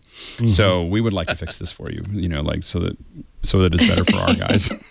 Which is that's nice what of a them. great deal for anybody who uses that terminal. That's fantastic. Fortunately, I use it a lot. There you go. I just flew out of I just flew United out of the Sacramento airport just a month or so ago. I had not done that before. It's fancy. So United, they got some fancy terminals. So I think, I haven't been to the one in San Francisco, but if it's not as nice and fancy and updated as the one in Sacramento, then they're behind the times and they need to update it. It's fancy for the U.S. There you go. United is one of the only airlines I can take to get like a direct flight to my Midwest homestead, and to fly this way too. So, hey, Apple, go ahead, be my guest. Yeah, I mean, it would be nice to have like an international level terminal. I mean, if you connect through something like Singapore, you see what a real terminal looks like. So it'd be nice to reproduce. There is no way to make air travel pleasant. I think that it's actually a humane thing to make sure that you don't have this oasis of, oh look, places to sit down. Oh look, places where people are treating me like a human being. I feel as though that's more disruptive when you get back into the real world of travel, where it's like, excuse me, everyone in group 5 or 6 or 7, make sure you stay out of the way of the people that we like who are going to be able to get seats. Like, yeah, it is. It gets a little crummy. Treat me nice at the end of the journey, where I'm not. I need to have the sort of like callous, the insensitivity to pain still reserved. It's hope. It's the hope that really destroys you. If you have no hope, you'll get through your flight okay. Particularly if there's a layover or you have to change planes at some point.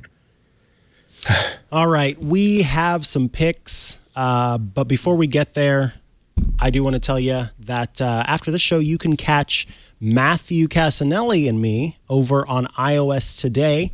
We went in depth with iOS 13.2, which you heard a little bit about today, to talk about all of the features that are there, including some of the Siri stuff that's coming with, or that has come with iOS 13.2, and the shortcuts and how they work with HomePod. Matthew Casanelli is the person to learn all of that from, absolutely. So it's great, as well as an app to help you track air quality in your area. Which for those of us here in Northern California is a little bit important. So for everything you need for iPhones, iPads, Apple Watches, Apple TV, all those goodies, watch iOS Today.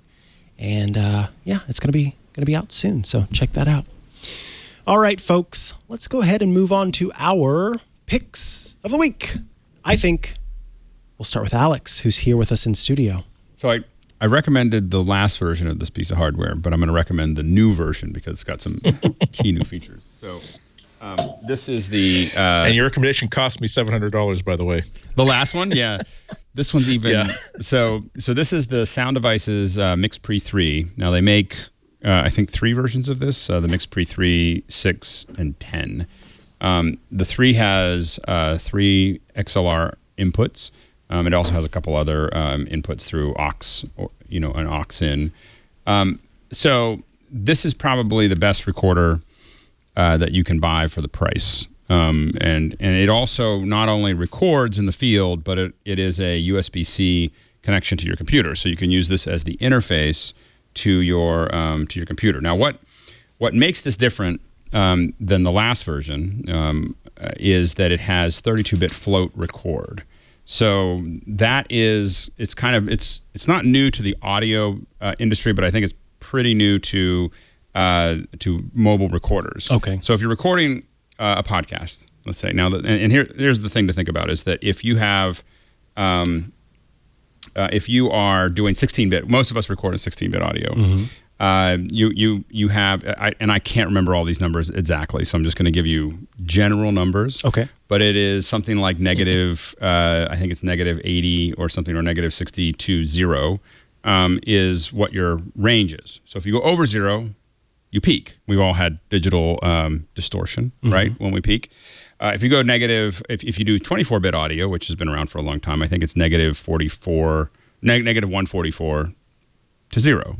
Then you peak again. When you, because part of this is because we're using integer rather than float, right? So when you go to 32-bit, you have, and then you put float in, which means it now has decimals and exponentials. You now go from negative, I believe it's 744 wow. to plus 750 or 760 or whatever on both ends. So you're dealing with almost 1,500 dB of range. And it goes into the plus area, which means you don't need a limiter. Nice. So like we had limiters because we had 16 and 24. When you can just record into that range, you don't need a limiter. And so 32-bit float means that it is you can peak the mic but you can't peak the recorder. Now, it doesn't necessarily do that out of the the USB to your computer. So if you're passing that through, and that has to do with I believe some it's more of the OS than it has to do with the recorder. But the recorder will go way into the and yes, someone posted the Zoom F6 does the same thing. But the difference between the Zoom F6 and the MacBreak 3 or 6 or whatever are the preamps. So the other thing about what makes your audio is kind of your mic, but a lot of it is the preamp. And so the best preamps built into any recorders are the Sound Devices ones. They actually used to OEM them and then ended up making their own. They designed their own. So the noise floor on the Sound Devices, I believe, is like negative 128 or something, which is really quiet. So what you end up with is a super quiet preamp that also can't be peaked in a very small piece that also has top and bottom mounting, so you can put it underneath your camera, and do all the, so you can attach it under your camera and use this as your field recorder. As you're recording something to your camera, you can pass the audio in for reference, but get the great audio on this little guy. And so that's what. But what distinguishes it again from the Zoom version is the preamps. I mean, and a lot of other things, all the circuitry and everything else. It's and so you're not going to get something better in the field than this as far as recording quality. They have some bigger recorders that are out there. Sound Devices make some, Scorpio and the 888 and 833. But for someone doing podcasting, I can't imagine something better. What in practical terms, you're recording your podcast, you accidentally set it way too low, or way too high, and you can always go back and recover that content. That's so important. And so and one person might be a little lower on their mic than the other people are, and you can always go back. You have all that data that's there, and so it's just an incredible piece of hardware. How's it powered? This is powered. You can power it. You have a variety of different battery packs. This one is This does AA batteries. You need to do high quality AA's. It does pull a lot of. You do SD card is the record, and you can also power it via USB-C. Excellent. So and so all of those work. And this is the thin version. You can also get a thicker version that holds more batteries. It is nice to have one that uses AA because you can use rechargeable AA's, so you can still be nice about it. But it is nice to be able to walk into a store and somewhere in the world and get them and not have to recharge when you're in the field. So anyway, that's my pick. I think that it's they've definitely just keep on making these little guys better. And Andy, you still like the. I love it. This is I will all the reasons that you say, but I will say that another one of the lesser reasons why I really like it. He said trying to make sure he doesn't accidentally unplug it is when you speak. It has these really cool VU meters, and I kind of so I have absolute I have reassurance that I'm getting audio and stuff like that when I'm using it as a field recorder. All I have to do is press this button that's marked rec. And everything that I say will be recorded, and also I will see this really cool visual cue that yes, you didn't imagine it, you are actually recording audio, and I gotta say that I did gulp at the they sent me one. They let me borrow one for a month, and I used that thing that you get to do as a tech journalist, which is I'm going to write about it definitely for sure, but I'm also going to get to try it out before I actually commit to a lot of money to spend on this. And oh my God, everything that you said is absolutely right. For if you're a podcaster and you're at the point where you're making money at it so that you have a budget for this, and also you are very, very aware of your problems that you keep facing as someone has to podcast in lots of different situations. It's not a small amount of money, but the great thing is that it solves every problem that I've ever had as a podcaster. where whether it's just as simple as I'm at my desk, but I need a really good analog to digital converter, and I also need to be able to adjust what my level is, and also the microphone level, my earphone level, but also when I'm interviewing someone for a podcast, and I need to have 2 or 3 microphones set up, and I need to be able to do that without necessarily having to carry a laptop with me. It's just absolutely perfect and absolutely wonderful. The thing is, a lot of the tools that you use for your job or for your really intense hobby, they cost a lot of money, but you know that you made the right choice if after you've been using it for a couple of weeks, you've totally forgotten about how much you spent on it, because this is the perfect tool for the job. It's saving you so much aggravation, so much problems that like, oh, well, that's nice. I just spoke to the CEO of this company for 90 minutes and I thought I was recording, but oh well. I wonder if he'll give me another 90 minutes of time to talk on the record. Oh well. And and it's not. There was a comment in the thing about, is this kill my Scorpio Premium? Does this kill my Scorpio Premium portable mixer recorders? Vince 360 talked about this is a completely different thing. The Scorpio is their kind of their high end flagship. So the thing about the Scorpio is, it's kind of the Mac Pro version of it's a $10,000 recorder that does no big deal. Everything. Like it's got Dante built in, and it's got a lot of extra routing, and and 1,000 other things, things that are built if you work in Hollywood and you are recording movies, that's what you use. If you are doing if you're mostly video or you're doing podcasts, or you want to integrate this with your with the things you're building, the whole mix pre line, it's also just much easier to use. The interface for the Scorpio is built for professional, and so there's just a lot more options, and it's deeper into that process. The mix pre-line is really streamlined for folks like us that want to just record stuff there. And so I really feel like Sound Devices is kind of the Apple of sound recording. So you can also use it as an iPod, so that you save some more money there. You can record. I never thought of using it as an iPod, but yes, you can. There you go. You record stuff. Yeah, there you go. All right. That is an excellent pick. And Lori, it is time for you to share yours. I can't follow that. Well, you're going to have to, I'm sorry to say.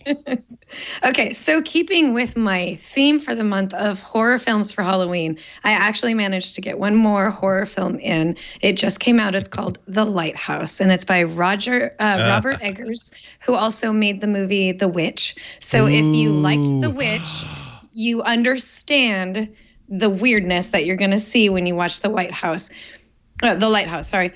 I can tell you, I just watched it last night, and I recommend it, but I honestly can't tell yet if I like it. It's that weird. It's just weird.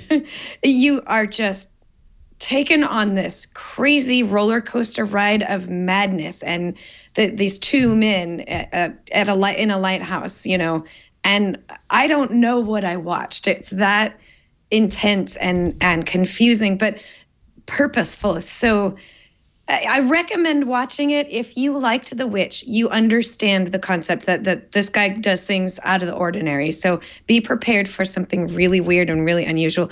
Willem Dafoe's performance is absolutely extraordinary. And there are only 2 speaking parts in this movie. There's 2 men speaking. That's it. There's 6 people in the movie altogether, and 4 of them are just glancing characters that don't ever speak. So it's them. It's just the 2 of them this whole time. It's intense. I definitely, if you can handle the weirdness of it, I definitely recommend go watch it in the theater. It's also it's filmed on it's a Square, not actual Square. I think it's like it's definitely a different film format, which I can't see right now what it is. But it's weird. It shows up on the screen where it's black on the edges, but it's tall. So it's 4x3? Very unique. Well, 4x3. There you go. Yeah, thank you. And all in black and white, and like that sort of like not. It's like the shiny black and white, the one that's more like a monotoned type look. So definitely. Yeah. I'm looking at some places to go see this.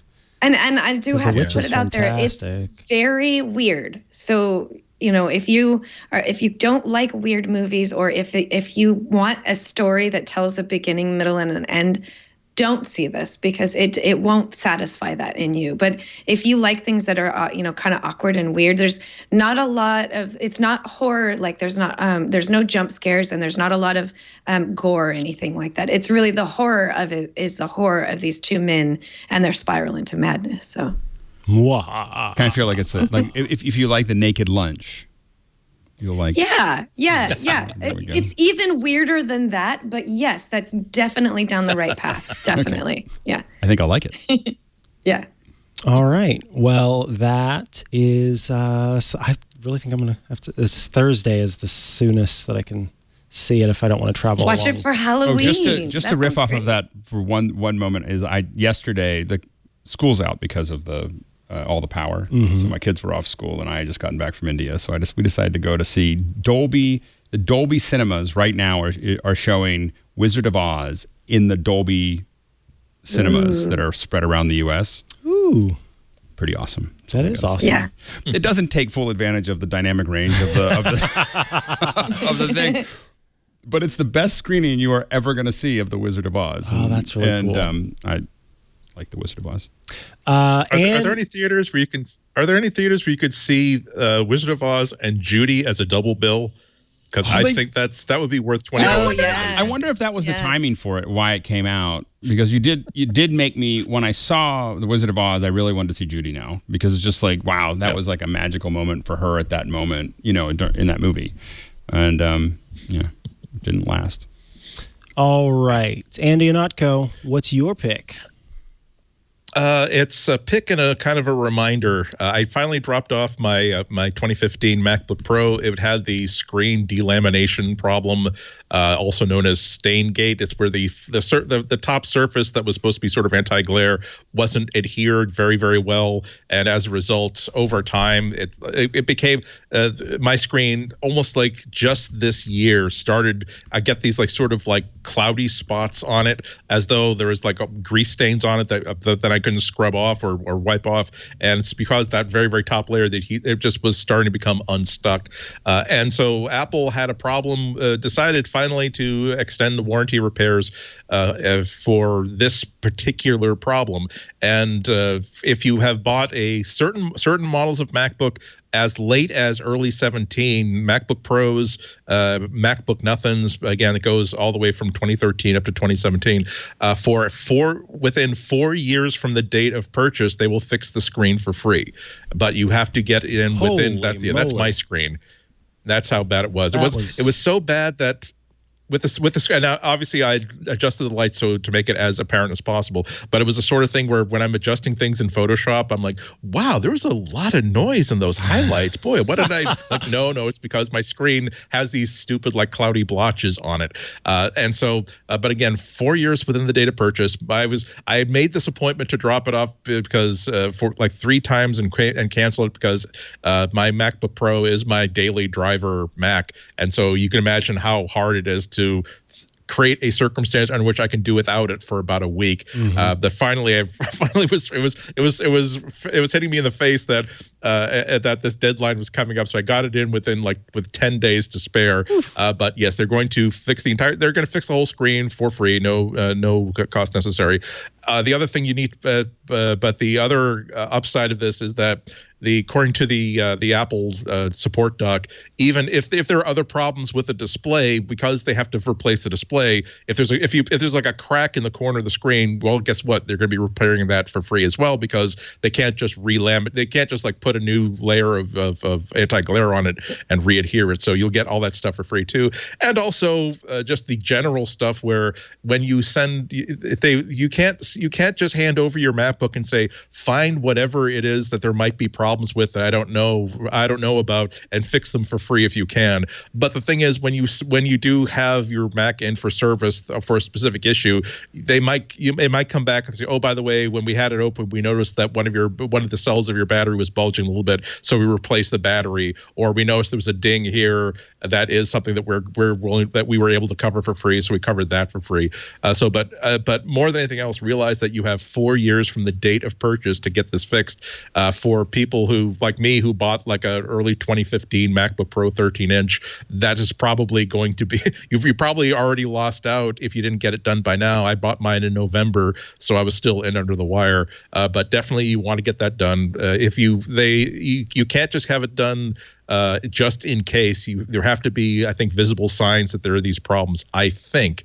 But believe me, again, mine was fine for 3 years, and then suddenly it just all went south at once. So definitely know about that. There's a link to us. If you do a Google search for Staingate, you'll get all the details, but you don't need to quote anything. I was just able to just file a normal appointment with the Genius Bar and say that my screen looks all scummy. I think that I got the delamination problem. Just came in on a Monday, dropped it off, and so it got it's still out. It's still out being repaired, but I've already been told that here's the standard. Here's what's going to cost, and here's the cost to me is going to be $0. So definitely get that done. If you're seeing any signs of that, even if you're not seeing any signs of that, you may as well take your luck and see if it'll repair it preemptively. But I don't know if that'll happen. But again, be aware that this can happen to you if you're one of the affected models. If you do a search for Staingate, you'll find out which models are affected. Well, speaking of being aware, that is actually my pick of the week. It is called the Awair, AWAIR. It's the second edition of this product, and I don't have it with me because it's currently doing its duty in my home right now. This is a air quality sensor. It's beautiful in that it is, like this nice wood. It looks like a mid-century modern speaker or something like that. But it is a multi-sensor for your air that tracks dust, chemicals, CO2. What else does it do? Temperature, humidity, and a few other things, and will alert you. There's all the options: temperature, humidity, CO2, dust, and chemicals, and will alert you when those things are raising and lowering and are anywhere in between. So it gives you an overall score that it shows on this. The display is kind of an LED display that shines through this perforated white portion at the front of the screen, and then each of these little bars, actually it's dots from 1 to 5, and however far up those are relative to each of the scores, so temperature, humidity, CO2, chemicals, and fine dust. And I have this running in my home. I have 2 small dogs with tiny little respiratory systems, and so I try to keep track while we've got these fires going on. And right now, parts per million in my home are at 83, which is relative. It's kind of hard to see from here, but it's relatively high, but not so high as it has been in the past. In fact, last night it was about 140, which is not great. I've got an air purifier running, but there's still, it's been up in the red for quite a while now. And it's just a handy thing to see how things are going in the home while I'm away and while I'm there too, so that I can make adjustments based on that. This is the second edition, as I said, of the product, and it's kind of silly, but if you knock on the top of the device twice, then it'll also show you the current time. So it's not just an air quality sensor, it can also give you the current time. It lets out little chimes to let you know when things are changing, and it can pair with different devices to provide the information to them. So you can ask Boo Boo, whichever Boo Boo you use, be it from Amazon, Google, or Apple, how the current air quality is. It's available it is a little pricey. It's $175 on Amazon. It does more tracking in one device than a lot of the air quality sensors that I've used. And one place where it does stand out too is how it looks. It's one of the best looking air quality sensors that I've used. So if that's something like you want to have it out in the middle of your living room or sort of serving its purpose as a way to track the air quality in a given room, it's kind of nice. As someone in the chat is saying you might want to move to Shenzhen for the cleaner air. Too entirely true, in fact. But yeah, that's the Awair second generation. And that, folks, is the end of another episode of MacBreak Weekly. Of course, we are actually, this is the normal time that we're recording this show, if I'm not mistaken. So it surprisingly normal. Yeah, surprisingly normal time. Records live every Tuesday at 2 p.m. Eastern. That's 11 a.m. Pacific, 1800 UTC. If you head to twit.tv/MBW, that's where you can subscribe to the show. There are links to all the different ways you can subscribe or follow us on YouTube. I think that's actually called subscribe, but I don't do the YouTubes, so who knows? You can get the show there at any time, regardless of whether we have to do a schedule change because all of North California is burning. But we were lucky to get in on time today. If you'd like to join us live and share your thoughts and questions and things like that in the chat, you can head to twit.tv/live. That will give you the stream of the live show. And then, of course, you can join the IRC from there. If you're not already a member, you should head to twit.community, twit.community, where you can join the forums and have conversations with us there. That's great for people who aren't able to tune in live but want to share their thoughts on the show.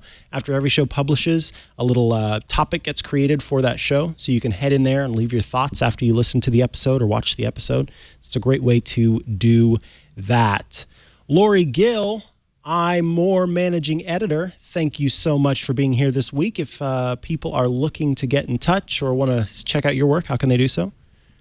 They can find me on Twitter at Appaholic. That's APPAHOLIK. They can find me at Lori Gill and most of the other social things. And of course, always writing on imore.com. Excellent. WGBH's Andy Anatko. If people are wanting to get in touch with you, want to check out your work, how can they do that? If you're in Boston, I'm on GBH most Fridays. Usually we're at the Boston Public Library's GBH radio studios. I think I'm on at 12:20 in the afternoon on this Friday. So come on in, get a cup of coffee, get a cookie. You'll have to pay for both of those, and you can watch the visual majesty of live radio. But otherwise, check me out. I'm gonna not go on Twitter. I'm gonna not go on Instagram. On Instagram, got lots of iPhone 11 pictures, lots of Pixel 4 pictures, and I suspect at the end of the week a lot of like deep fusion Squirrel comparison pictures between before and after. My iPhone 11 review is going to be coming up very, very shortly. I'm now starting to write it after 3 or 4 weeks of rock and rolling with it, so that should be lots and lots of fun. Squirrel fur mode. Thank you, Andy Anatko. And joining us here in the studio, Alex Lindsay. You have things to pitch and ways that people can get in touch with you. I think the easiest one is just Alex Lindsay on Twitter and Instagram. So Twitter is mostly me generally being frustrated about something, but oftentimes interacting with folks. And then Instagram is usually when I'm traveling. I usually post photos. So right now there's a bunch of photos from Cambodia and India because that's where I just was. So if you want to see that, it's just Alex Lindsay. Excellent. You can find me on pretty much all the social things at Micah Sargent. You can also head to chihuahua.coffee because that's got links to all the different stuff that I do, including these different shows. Mondays, Smart Tech Today. Tuesdays, usually iOS Today. And MacBreak Weekly while Leo's out. Thursdays, Tech News Weekly. And also Windows Weekly, which is wild. It's all over the place with Leo on vacation. The Iron Man of Twit. But thank you again. And it is time for me to once again say, get back to work, because break time is over.